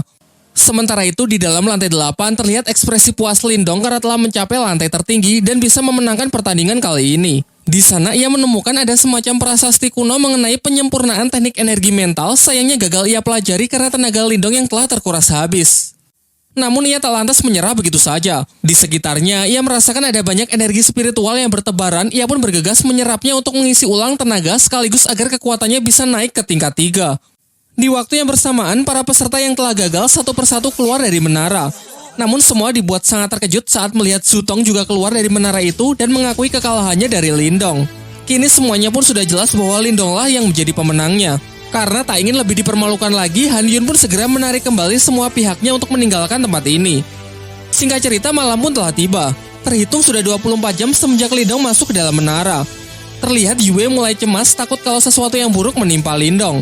Sementara itu, di dalam menara lantai teratas, Lindong benar-benar berusaha keras hingga akhirnya ia berhasil mencapai kekuatan mental tingkat ketiganya. Bahkan sampai-sampai luapan energinya bocor keluar menara yang mengejutkan Yue dan kakek Yanda.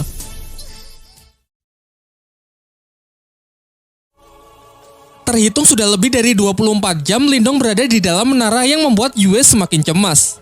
Sementara di lantai tertinggi, Lindong berusaha keras meningkatkan kekuatannya hingga berhasil mencapai tingkat ketiga.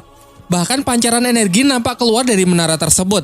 Setelah dirasa cukup, ia pun mencoba kekuatan barunya yang dalam sekejap bisa menghancurkan prasasti kuno di hadapannya. Akan tetapi saat akan mencoba turun, ketiga segel spiritualnya keluar dan terhisap ke atas tempat tersebut. Lindong pun segera bergegas mengejarnya.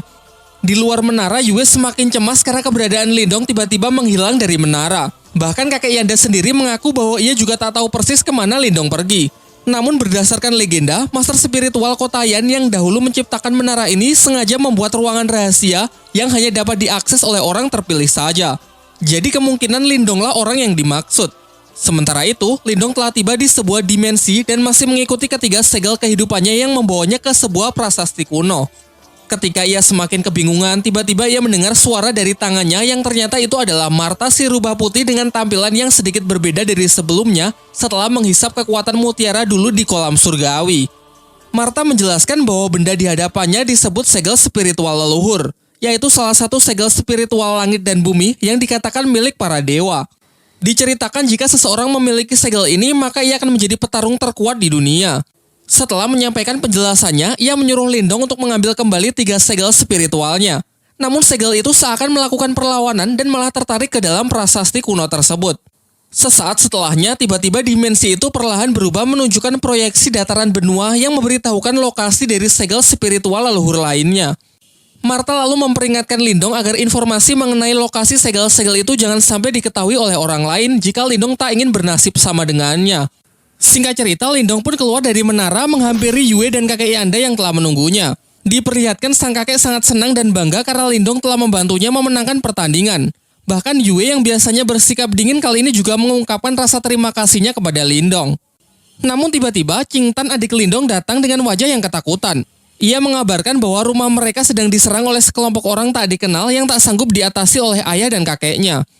Setelah mendengar itu, Lindong pun bergegas kembali untuk membantu keluarganya.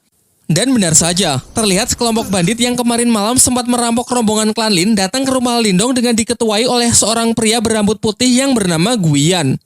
Kekuatan Guiyan yang telah mencapai tingkat lumayan tinggi dengan mudahnya menghajar ayah Lindong sampai babak belur. Karena tak ada pilihan lain, kakek Lindong pun sepakat untuk menyerahkan tambang permatanya dengan syarat Guiyan dan kelompoknya harus segera pergi dari kota Yan. Namun setelah surat kepemilikan tambang diserahkan, Guiyan yang kejam mengingkari janjinya dan hendak mengeksekusi ayah Lindong. Untung saja di detik-detik terakhir sebuah serangan melemparkan pedang Guiyan yang tentu saja dilakukan oleh Lindong yang datang tepat waktu sehingga sang ayah berhasil diselamatkan.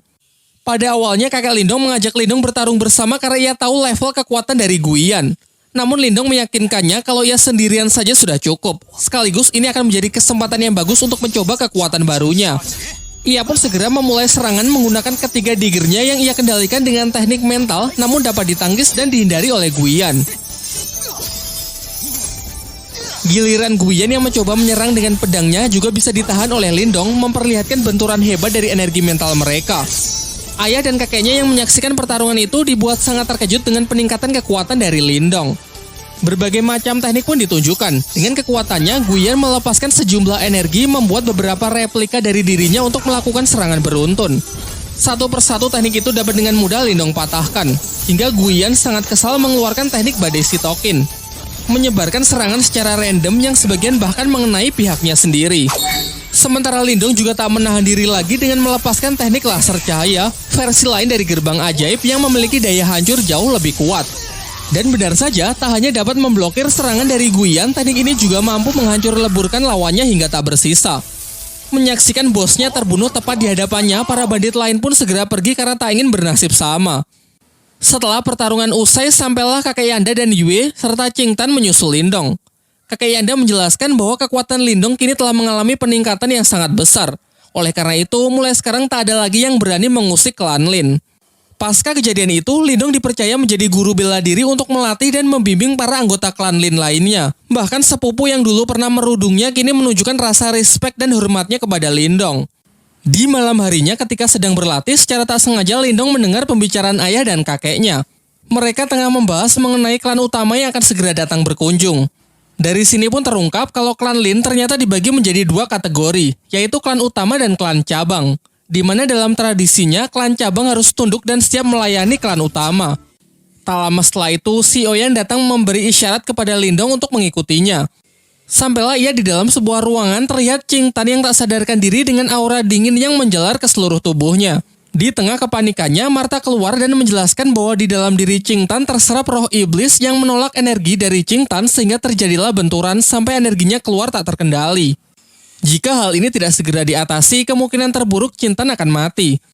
Martha kemudian menyarankan Lindong agar segera mencari obat langka yang disebut Yin Es untuk membantu adiknya tersebut mengendalikan auranya.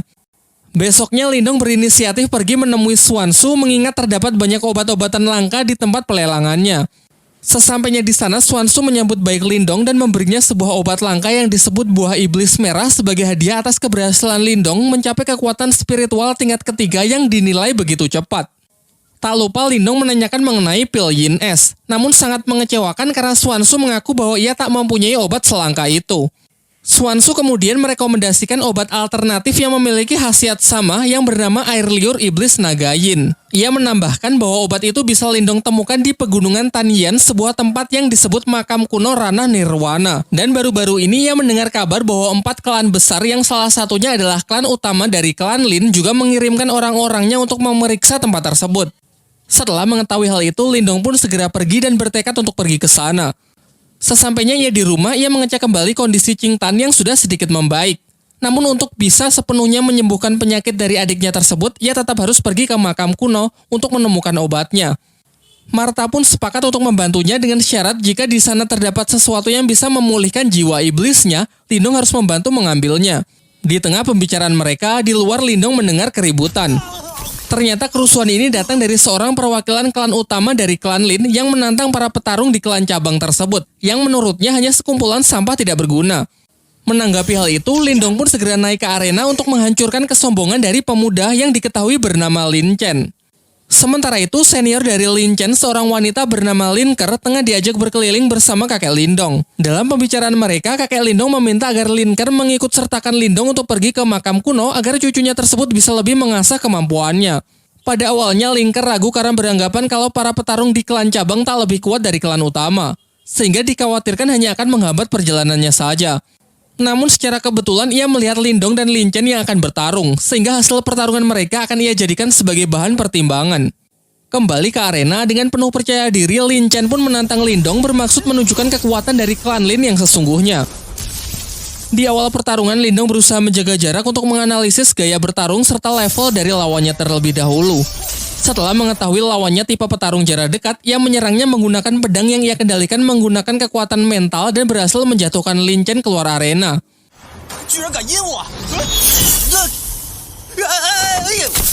Namun Lin Chen yang masih belum terima memusatkan kekuatannya di kedua tangan lalu melompat dengan serangan cakarnya. Sementara Lindong berusaha bertahan dengan teknik gerbang ajaibnya. Terlihat Lin Chen cukup sukses menghancurkan pertahanan dari Lindong. Sayangnya ini hanya jebakan karena pecahan dari energi mental Lindong menyerang Lin Chen. Pertarungan berakhir dengan teknik Borkeong membuat Lin Chen terpaksa untuk menyerah. Di sisi lain, Lin Ker yang cukup terkesan dengan bakat luar biasa dari klan cabang akhirnya sepakat untuk mengajak Lindong ikut serta dalam ekspedisinya ke makam kuno. Singkat cerita, keesokan harinya Lindong pun berangkat dengan mengajak Si Oyen ikut serta dalam rombongan klan utama ke makam kuno. Di tengah perjalanan ia melihat banyak mayat-mayat yang berserakan ulah dari para bandit. Lin Ker juga menjelaskan kalau sekarang mereka telah memasuki pegunungan Tianyan, sehingga ia menyuruh semuanya agar tetap waspada karena mulai dari sini perjalanan pasti akan menjadi semakin berbahaya. Di malam harinya mereka memutuskan untuk berkemah di tengah hutan. Diperlihatkan Lindong yang masih terjaga karena ingin terus waspada, berbeda dengan Lin Chen yang sudah tertidur pulas. Lin Ker lalu menghampiri Lindong dan menjelaskan bahwa di luar makam kuno terdapat sebuah segel yang sangat kuat yang hanya bisa dibuka dengan menggabungkan setidaknya 4 kekuatan spiritual tingkat ketiga. Ia menambahkan bahwa kita saja masih belum cukup, sehingga dibutuhkan seseorang dari klannya yang akan segera menyusul yang bernama Lin Langtian. Seketika ekspresi Lindong pun langsung berubah karena Lin Langtian adalah orang yang dulu pernah mengalahkan ayahnya. Di tengah obrolannya mereka merasakan kalau ada orang yang sedang mengawasi mereka. Dan benar saja, di balik pepohonan yang gelap muncul sekelompok bandit yang mereka bicarakan di perjalanan tadi siang. Bandit-bandit itu telah mengepung mereka yang diketahui oleh seorang pria bernama Song Dao. Tanpa membuang waktu, Lin Ker pun segera bertindak dengan santainya menghabisi satu persatu dari bandit tersebut. Sementara Lindong dengan berani menantang si ketua bandit untuk bertarung 1 lawan 1.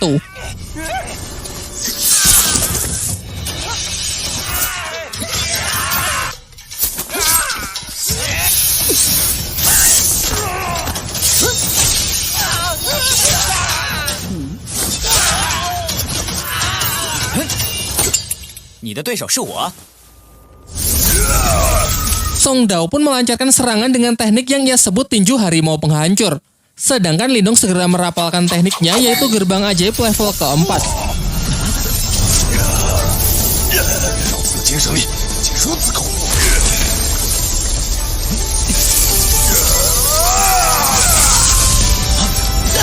Pertarungan singkat itu akhirnya dapat Lindong menangkan. Lin Chen yang baru bangun sangat panik saat tahu kalau mereka baru saja diserang. Mendengar ceritanya dari Lin Ker, ia tak percaya kalau Lindong lah yang telah mengalahkan ketua dari para bandit itu sendirian, mengingat statusnya yang hanya dari klan cabang. Namun Lin Ker mengatakan bahwa kekuatan seseorang tidak bisa dinilai dari tingkatan klannya saja. Di pertarungan sebelumnya, Lindong sudah menunjukkan belas kasihannya karena kalau tidak Lin Chen pasti sudah almarhum. Keesokan harinya mereka telah sampai di depan makam kuno. Namun mereka tak bisa langsung masuk karena di luar masih ada segel yang sangat kuat. Lin Ke lalu mengajak mereka ke camp perkumpulan para perwakilan dari berbagai klan besar yang berpartisipasi dan ikut bersaing dalam rangka mencari harta karun di makam kuno. Seperti yang sudah dijelaskan sebelumnya, diperlukan 4 kekuatan spiritual tingkat tinggi untuk bisa membuka segel di jalur masuk makam kuno. Untuk itulah dibutuhkan pemimpin dari setiap perwakilan klan yang salah satunya adalah Lin Langtian. Dan setelah menunggu cukup lama, akhirnya tibalah Lin Langtian dengan menunggangi burung phoenix-nya. Tak lama setelah itu nampak kilatan petir yang ternyata adalah perwakilan dari klan Wang yang bernama Wang Yan. Dilanjutkan dengan hadirnya perwakilan dari klan Qin yang bernama Qin Shi. Terakhir datang seorang gadis bunga teratai bernama Hing Su yang menjadi satu-satunya perwakilan yang datang sendirian. Lindong yang merasakan aura hebat dari keempat orang di hadapannya benar-benar terkesan dan merasa kalau dirinya masih belum ada apa-apanya.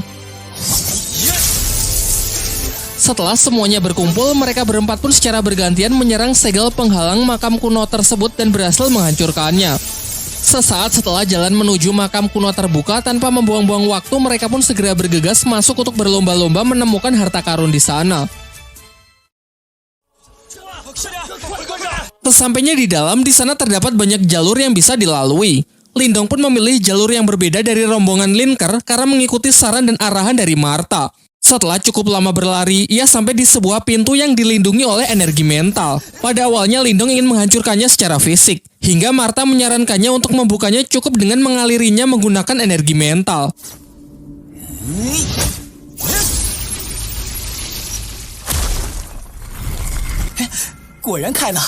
Setelah pintu terbuka, Lindong sangat terkejut melihat di dalam sana terdapat sebuah kolam yang dipenuhi oleh pil spiritual yang bernilai sangat mahal. Tanpa membuang waktu, ia pun segera mengeluarkan kantong ajaibnya untuk mengambil semua pil tersebut karena jika nanti dijual, ia pasti bisa mendapatkan banyak cuan. Sementara itu, Martha juga berhasil menemukan ruangan yang dipenuhi oleh roh iblis yang telah tersegel dan ia pun segera melahapnya satu persatu guna dapat memulihkan kekuatannya. Si Oyan pun juga tak mau ketinggalan sehingga mereka pun terlihat saling berebutan.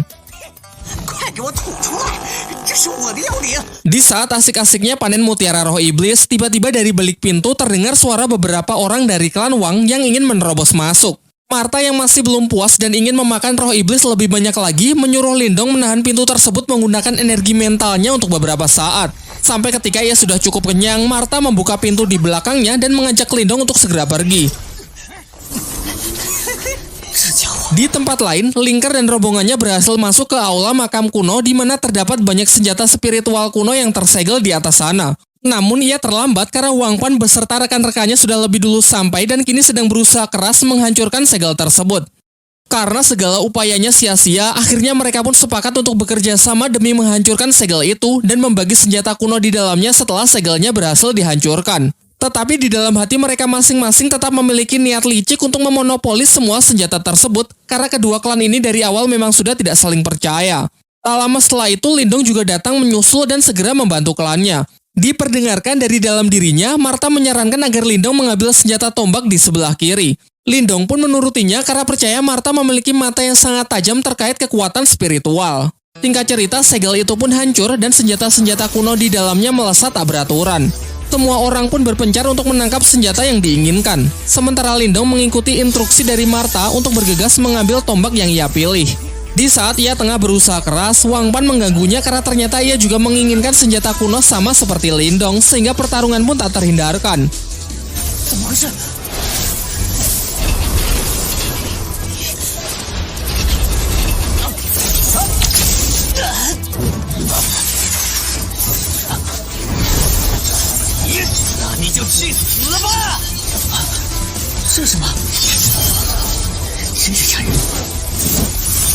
Akan tetapi Lindong lebih diuntungkan karena Martha yang berada di pihaknya turut membantu mengatasi serangan putaran roda emas yang dilancarkan oleh Wang Pan.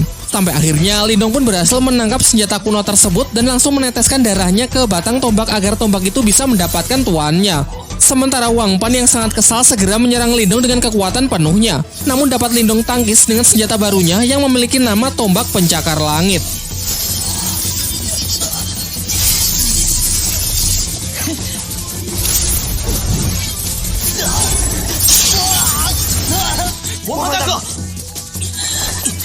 Setelah kerusuhan itu, sebenarnya Wang Pan ingin melanjutkan pertarungan mereka atas nama klan masing-masing. Namun ketika tahu Linker juga berhasil mendapatkan salah satu senjata kuno legendaris sehingga kecil kemungkinan pihaknya bisa menang, akhirnya ia pun bersedia pergi dan menarik seluruh rekannya untuk mundur. Kemudian Linker mengajak Lindong bergabung dengan rombongannya untuk menemukan harta karun paling berharga di makam kuno. Tetapi Lindong menolaknya dengan alasan ingin berkeliling sendirian saja. Singkatnya, setelah cukup lama berjalan, Lindong malah tersesat di dalam sebuah labirin. Ketika mereka sedang berusaha keras mencari jalan keluar, tiba-tiba saja dinding labirin itu bergerak saling merapat sehingga Lindong pun harus bergegas lari agar tidak terhimpit. Ketika sedang menghadapi jalan buntu, Martha yang curiga kalau ini cuma ilusi menyarankan agar Lindong tetap berlari lurus. Dan benar saja, setelah melewati dinding di depannya, ia tiba di sebuah tempat rahasia di dalam makam kuno tersebut.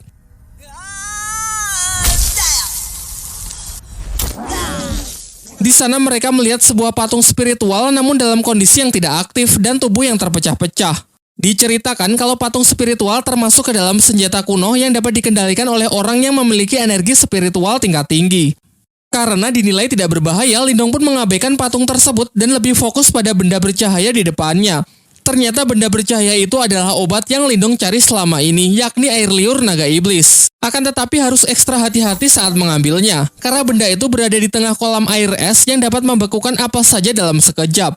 Untuk itulah Martha menyuruh Lindong untuk mengambilnya dengan teknik kekuatan mentalnya saja. Tetapi saat sedang mencoba berkonsentrasi, secara mengejutkan patung spiritual tadi aktif dan langsung menyerang Lindong. Berbagai macam serangan pun Lindong lepaskan, termasuk menggunakan tombak pencakar langit, namun tak ada satupun yang bisa menembus kulit baja dari patung tersebut.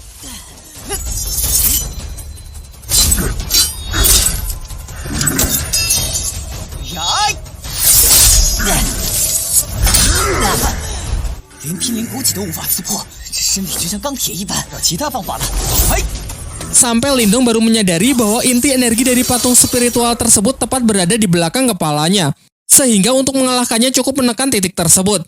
Mulailah ia menyusun strategi dengan menyerangnya menggunakan laser cahaya dari depan sebagai pengalih perhatian dan menunggu kesempatan yang tepat untuk menyerang titik lemah patung spiritual tersebut.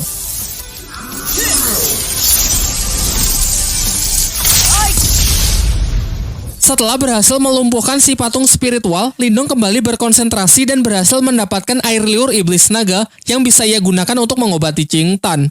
Saat akan pergi karena sudah berhasil mendapatkan apa yang ia cari, tiba-tiba patung spiritual yang jauh lebih kuat jatuh tepat di belakangnya. Namun Martha sudah memastikan kalau patung yang satu ini benar-benar dalam kondisi yang sedang tidak aktif karena energi di dalamnya sudah habis. Ia kemudian menyuruh Lindong untuk mengalirinya dengan energi spiritual miliknya agar patung ini bisa menjadi miliknya dan nanti dapat ia manfaatkan dalam berlatih. Merasa misinya telah terselesaikan, Lindong pun ingin segera pergi keluar dari makam kuno namun malah tersesat di hamparan lava panas akibat mengikuti arahan dari Martha yang sok-sokan tahu jalan. Karena sudah terlanjur sampai sejauh ini, mereka pun berniat pergi ke seberang lautan lava untuk melihat kuil dari si pemilik makam kuno. Ia kemudian menyuruh si Oyen untuk menunggunya di daratan karena menyeberangi tempat ini menurutnya akan sangat berbahaya. Dan benar saja, di saat sedang menyusuri lautan lava, dari dalam lava muncul sesosok ular api raksasa yang langsung menyerang mereka.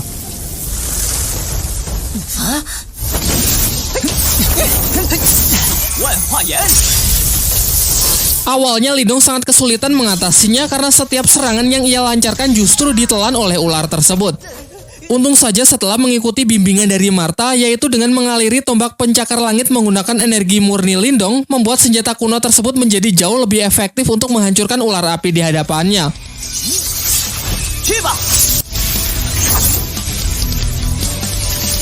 Sayangnya setelah satu ular dapat ia hancurkan, muncul lagi ular lain yang seakan tak pernah ada habisnya. Terhitung sudah 9 kali ia mengalahkan si ular api yang membuat tenaganya kini semakin terkuras. Sampai akhirnya di ular api yang ke-10, Lindong mulai berpikir bahwa kemungkinan lautan lava ini hanyalah sebuah ilusi sama seperti labirin sebelumnya. Ia pun kemudian memberanikan diri untuk terjun ke dalam lava meskipun sangat beresiko karena jika dugaannya salah dan lava ini benar-benar nyata, maka tubuhnya akan langsung hancur tak bersisa. Pertaruhan nyawa itu pun akhirnya dimenangkan oleh Lindong karena lautan lava ini ternyata benar-benar hanya ilusi untuk merahasiakan keberadaan kuil si pemilik makam kuno di bawah sana. Ketika ia menengok ke atas, terlihat Ling Langtian beserta 2 ketua klan lainnya masih terjebak di dalam ilusi lautan lava dan berhadapan dengan ular api raksasa. Singkat cerita, Lindong bersama Martha masuk ke dalam kuil tersebut dan menemukan benda paling berharga di makam kuno, yaitu jantung nirwana. Ketika sedang mengagumi aura hebat yang terpancar dari dalam benda tersebut, Qingsu datang dan mengungkapkan kalau ia sangat terkesan dengan kemampuan Lindong yang bisa menemukan tempat ini lebih cepat dari yang lain. Di sini Lindong sadar akan kemampuannya yang tak akan punya kesempatan untuk bisa menang melawan si gadis teratai tersebut, sehingga ia lebih memilih mengalah membiarkan Qingsu mengambil jantung nirwananya. Lagi pula sedari awal Lindong memang hanya mengincar air liur iblis naga saja untuk mengobati adiknya. Diperlihatkan dengan kekuatan energi spiritualnya, Qingsu berusaha menghancurkan pelindung dari jantung nirwana sehingga terjadilah benturan hebat yang sanggup menggetarkan tempat tersebut. Sesaat setelah berhasil melabur jantung nirwana, Qingsu segera menyerapnya untuk memulai proses penyatuan ke dalam dirinya.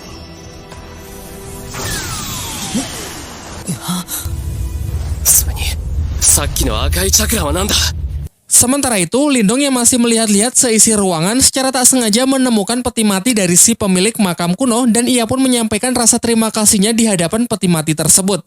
Namun beberapa saat setelahnya ia baru sadar kalau di atasnya ada patung seorang wanita. Sedangkan di bawahnya terdapat sebuah catatan yang mengatakan barang siapa yang selalu terobsesi dengan kekuatan nirwana tanpa memahami arti dari cinta, maka niscaya api neraka akan membakar seluruh tubuhnya. Dan benar saja, di tengah proses penyerapannya, tiba-tiba tubuh Qingsu terbakar yang menandakan kalau catatan dalam peti mati tersebut adalah sebuah peringatan. Terlihat Qingsu yang berusaha menekan energi panas tersebut namun sia-sia karena ia tak cukup kuat dan secara perlahan dirinya justru ditelan oleh kekuatan dari jantung nirwana tersebut.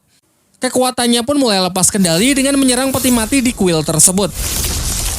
Ia kemudian menuduh Lindong sudah tahu resikonya sejak awal dan menjebaknya dengan sengaja membiarkan dirinya mengambil jantung nirwana.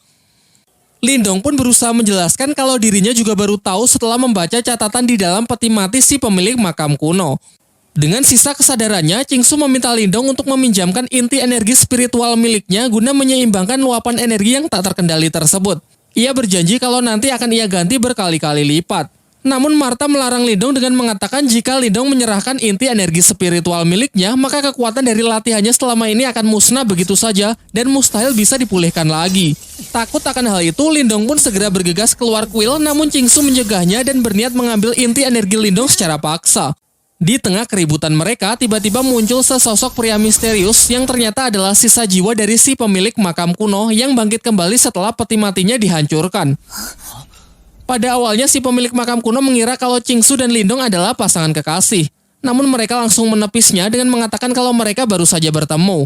Ternyata jawaban itu membuat si pemilik makam murka dan menekan Qingsu yang nampak ingin membunuh serta mengambil kembali jantung nirwananya. Dari sini diketahui kalau kekuatan jantung nirwana hanya bisa diserap oleh pasangan kekasih saja. Tanpa ikatan tersebut, siapa saja yang mencoba memilikinya pantas mati. Martha yang menyadari kalau orang di hadapannya sangat kuat segera menyuruh Lindong mengambil kesempatan ini untuk melarikan diri. Akan tetapi Lindong yang tak sampai hati meninggalkan Qingsu yang hendak dibunuh memutuskan untuk kembali dan memohon kepada si pemilik makam kuno agar nyawa gadis teratai tersebut diampuni. Melihat keberanian Lindong, amarah dari si pemilik makam pun mulai mencair dan beralih mengagumi Lindong yang rela berkorban demi gadis yang padahal baru saja ia kenal. Ternyata hal ini mengingatkan kepada dirinya di masa lalu yang melakukan hal yang sama kepada wanita yang belum lama ia temui. Singkat cerita, ia pun memutuskan untuk mengampuni Qingsu dan memberikan jantung nirwana kepada mereka berdua dengan mengikat mereka ke dalam ruang energi untuk memulai proses penyerapan. Di waktu yang bersamaan, Ling Langten dan yang lainnya sangat terkejut karena lautan lava di hadapannya tiba-tiba berubah menjadi air biasa. Sehingga kini tak ada halangan lagi untuk mereka bisa menemukan dan memasuki kuil kuno dari makam tersebut. Kembali ke tempat Lindong, si pemilik makam yang melihat senjata Lindong sangat terkesan karena tombak pencakar langit yang dulu merupakan miliknya kini berhasil diwarisi oleh Lindong. Sementara itu diperlihatkan jiwa Qingsu dan Lindong berada di sebuah dimensi yang dipenuhi bunga diiringi musik romansa persis seperti di film-film India. Sampai ketika proses itu telah selesai, nampak mereka yang tak sadarkan diri di tengah sebuah padang bunga berpegangan tangan dengan senyum yang terukir di wajah mereka masing-masing.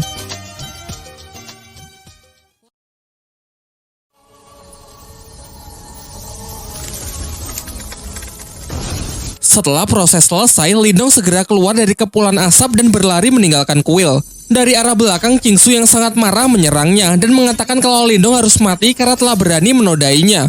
Meskipun Lindong sudah berusaha menjelaskan kalau tadi hanya ingin menolong saja.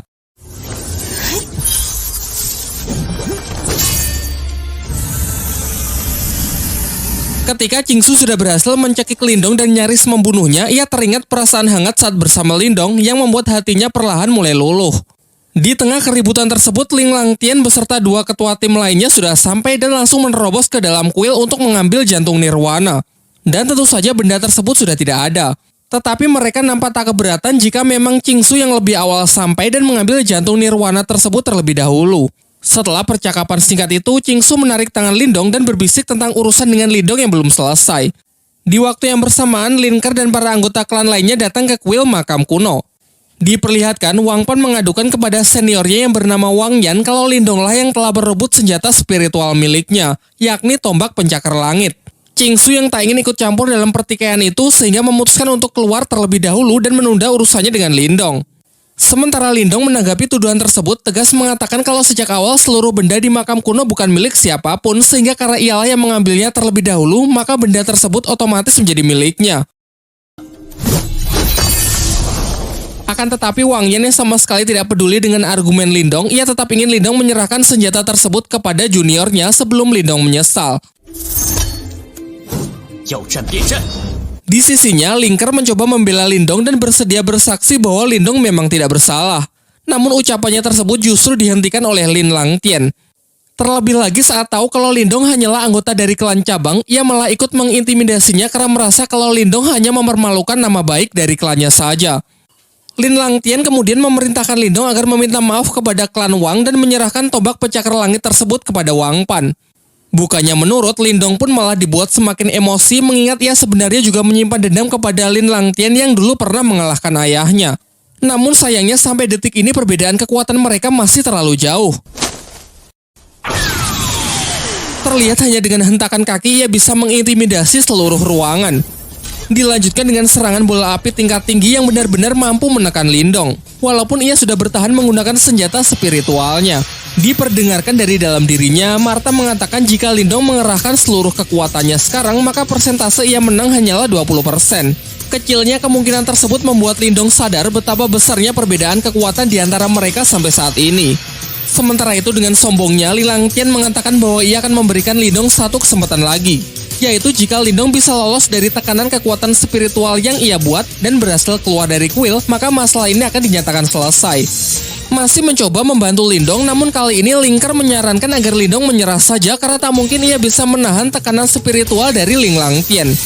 Namun Lindong mengabaikan peringatan Ling Ke dan masih percaya diri untuk menerima tantangan tersebut. Mulailah ia merapatkan energinya dan perlahan berjalan keluar aula. Lin Langtian pun juga tak mau kalah dengan memperkuat tekanan yang ia berikan. Nampaknya tekanan kekuatan mental ini memang jauh lebih kuat dari apa yang pernah ia rasakan saat berada di dalam pertarungan menara. Tetapi meskipun tubuhnya kini sudah dipenuhi dengan luka, sedikitpun Lindong tetap tidak berhenti bergerak. Melihat usaha bocah di depannya yang sangat keras, Ling Langtian tak lantas menunjukkan belas kasihannya. Ia justru kembali meningkatkan cengkeraman tekanan energi mentalnya yang terlihat seperti tangan Susanoo.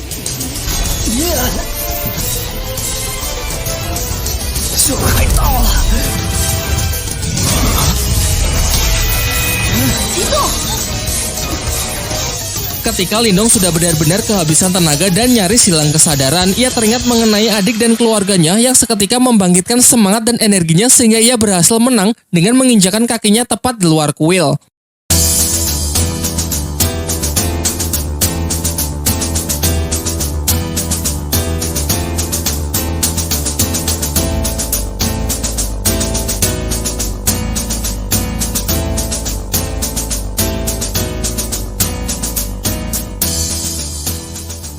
Sebelum pergi, ia mengatakan bahwa kejadian hari ini pasti nanti akan ia balas 100 kali lipat.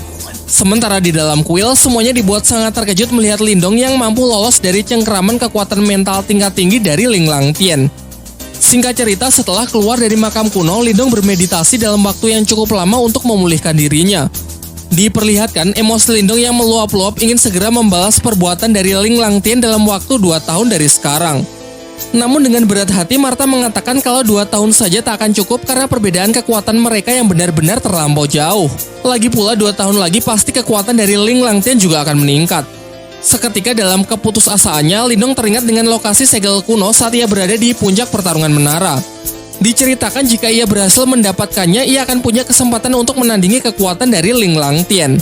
Martha lalu menceritakan bahwa di masa lalu terdapat seorang pria yang menguasai 8 segel kuno dan memperoleh kekuatan yang sangat luar biasa kuat. Kekuatannya tersebut ia gunakan untuk menghentikan chaos pada masanya. Namun setelah kejadian itu, secara misterius pria tersebut menghilang dan ke-8 segel terpencar ke seluruh penjuru benua. Di saat mereka tengah mengobrol, tiba-tiba terlihat sebuah meteor jatuh tepat ke arah mereka.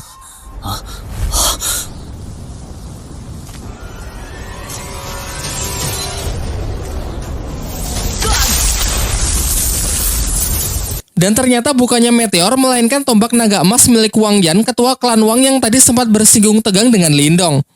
Di sini Wang Yan menyatakan ingin balas dendam dengan membunuh Lindong karena ia masih tak terima kalau orang yang telah mempermalukan dirinya di hadapan semua orang bebas begitu saja. Sementara itu, Lindong yang berpikir kalau Wang Yan ini tak lebih kuat dari Ling Langtian sehingga ia berniat untuk meladeninya. Namun sebelum pertarungan dimulai, Lindong memberikan obat Qingtan kepada Xiaoyan lalu menyuruhnya untuk segera pergi terlebih dahulu. Pertarungan pun dibuka dengan tinju kekuatan mental dari Wang Yan dan berhasil ditangkis cukup mudah oleh Lindong. Giliran Lindong yang melancarkan serangannya, yakni laser cahaya. Namun serangannya tersebut tak mampu membuat Wang Yan bergerak satu jari pun. Dilanjutkan oleh Wang Yan dengan serangan balasan super kuat yang ia sebut telapak tangan iblis. Lindong pun bergerak cepat dengan mencoba menahannya menggunakan tombak pencakar langit.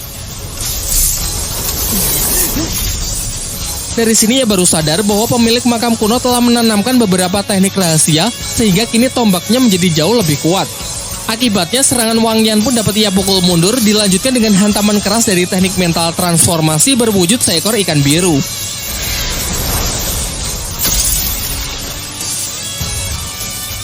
Melihat kekuatan Lindong yang berada di luar perkiraannya, memaksa Wang Yan bertarung lebih serius dengan mengandalkan senjata tombak naga emasnya. Dan benar saja, dalam sekejap Wang Yan juga mampu melepaskan teknik transformasi kekuatan mentalnya yang berwujud naga emas raksasa.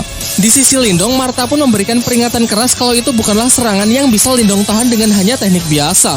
Lantas ia menyarankan agar Lindong mengalirkan seluruh energi spiritualnya ke tombak pencakar langit.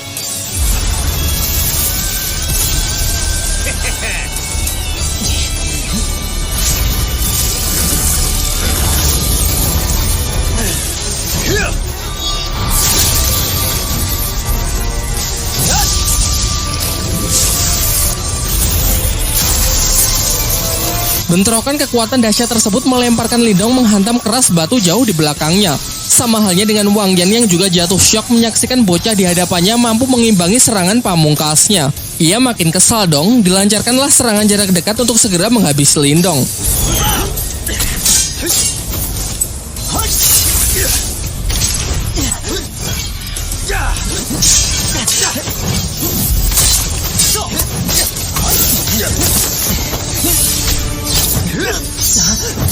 Ketika Wang Yan nyaris menusukkan tombaknya, terdengar benturan keras yang ternyata berhasil ditahan dengan boneka spiritual yang Lindong dapat dari makam kuno sebelumnya. Dengan mengikuti arahan dari Martha, Lindong pun segera mengaliri boneka tersebut dengan energinya agar bisa ia kendalikan untuk menghadapi Wang Yan.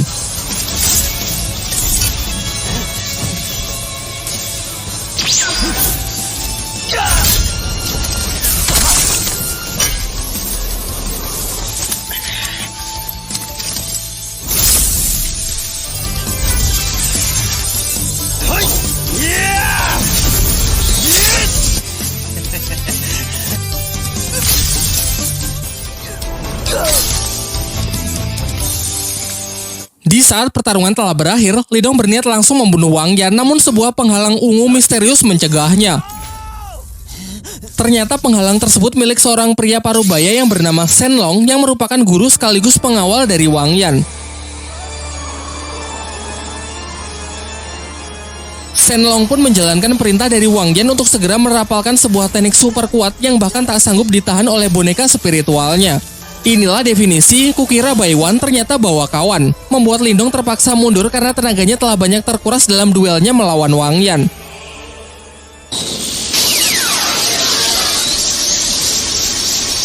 Ia pun semakin panik karena jurus dari Shen Long ternyata dengan cepat terus mengejarnya.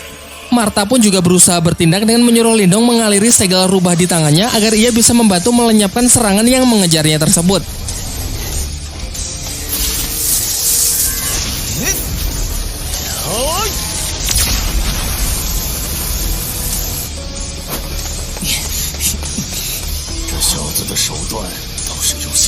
Akan tetapi Shenlong tak lantas membiarkannya pergi begitu saja. Ia pun melancarkan serangan kedua yang jauh lebih kuat dan jauh lebih mematikan.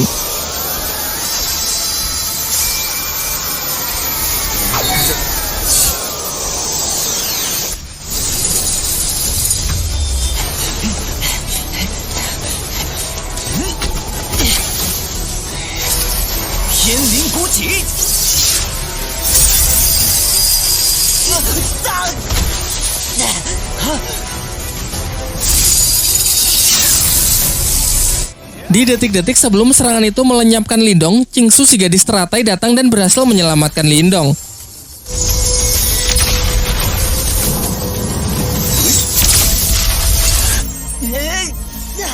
Wang Yan yang tahu kalau itu adalah Qingsu memerintahkan agar Shenlong berhenti mengejarnya, karena menurutnya meskipun kita bersatu, kecil kemungkinan pihaknya bisa menang. Singkat cerita, dibawalah Lindong ke sebuah tebing di mana terdapat sebuah pohon sakura besar yang sedang berguguran. Qingsu kemudian menyuruh Lindong agar melupakan semua kejadian di makam kuno dan melarangnya untuk menceritakannya kepada orang lain. Lindong yang merasa sangat kesal berkata apakah ini karena dirinya yang masih belum cukup kuat untuk bisa disandingkan dengan dirinya. Dan pahitnya Qingsu mengiyakan hal tersebut, karena memang level mereka yang terpaut terlalu jauh. Terlebih lagi karena klannya dengan klan Lin juga tak memiliki hubungan yang cukup baik. Namun dari semua kenyataan pahit itu, Qingsu memberinya harapan dengan mengatakan akan menunggu Lindong menjadi lebih kuat. Setidaknya sampai Lindong bisa memenuhi kualifikasi untuk mengikuti sebuah pertandingan yang disebut Konferensi 100 Dinasti. Mendengar hal itu membuat Lindong merasa cukup lega, lalu berjanji bahwa ia tak hanya akan memenuhi kualifikasi, melainkan memenangkan pertandingan tersebut.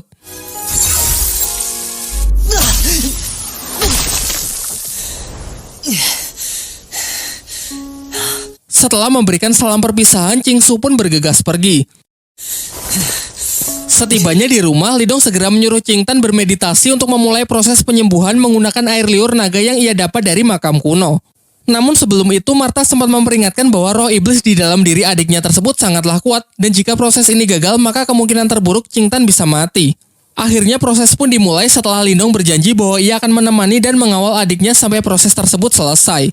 Ketika benda itu berhasil Qingtan serap, sontak tubuhnya pun diselimuti aura gelap, diikuti oleh ledakan energi yang dalam sekejap membekukan lingkungan sekitar.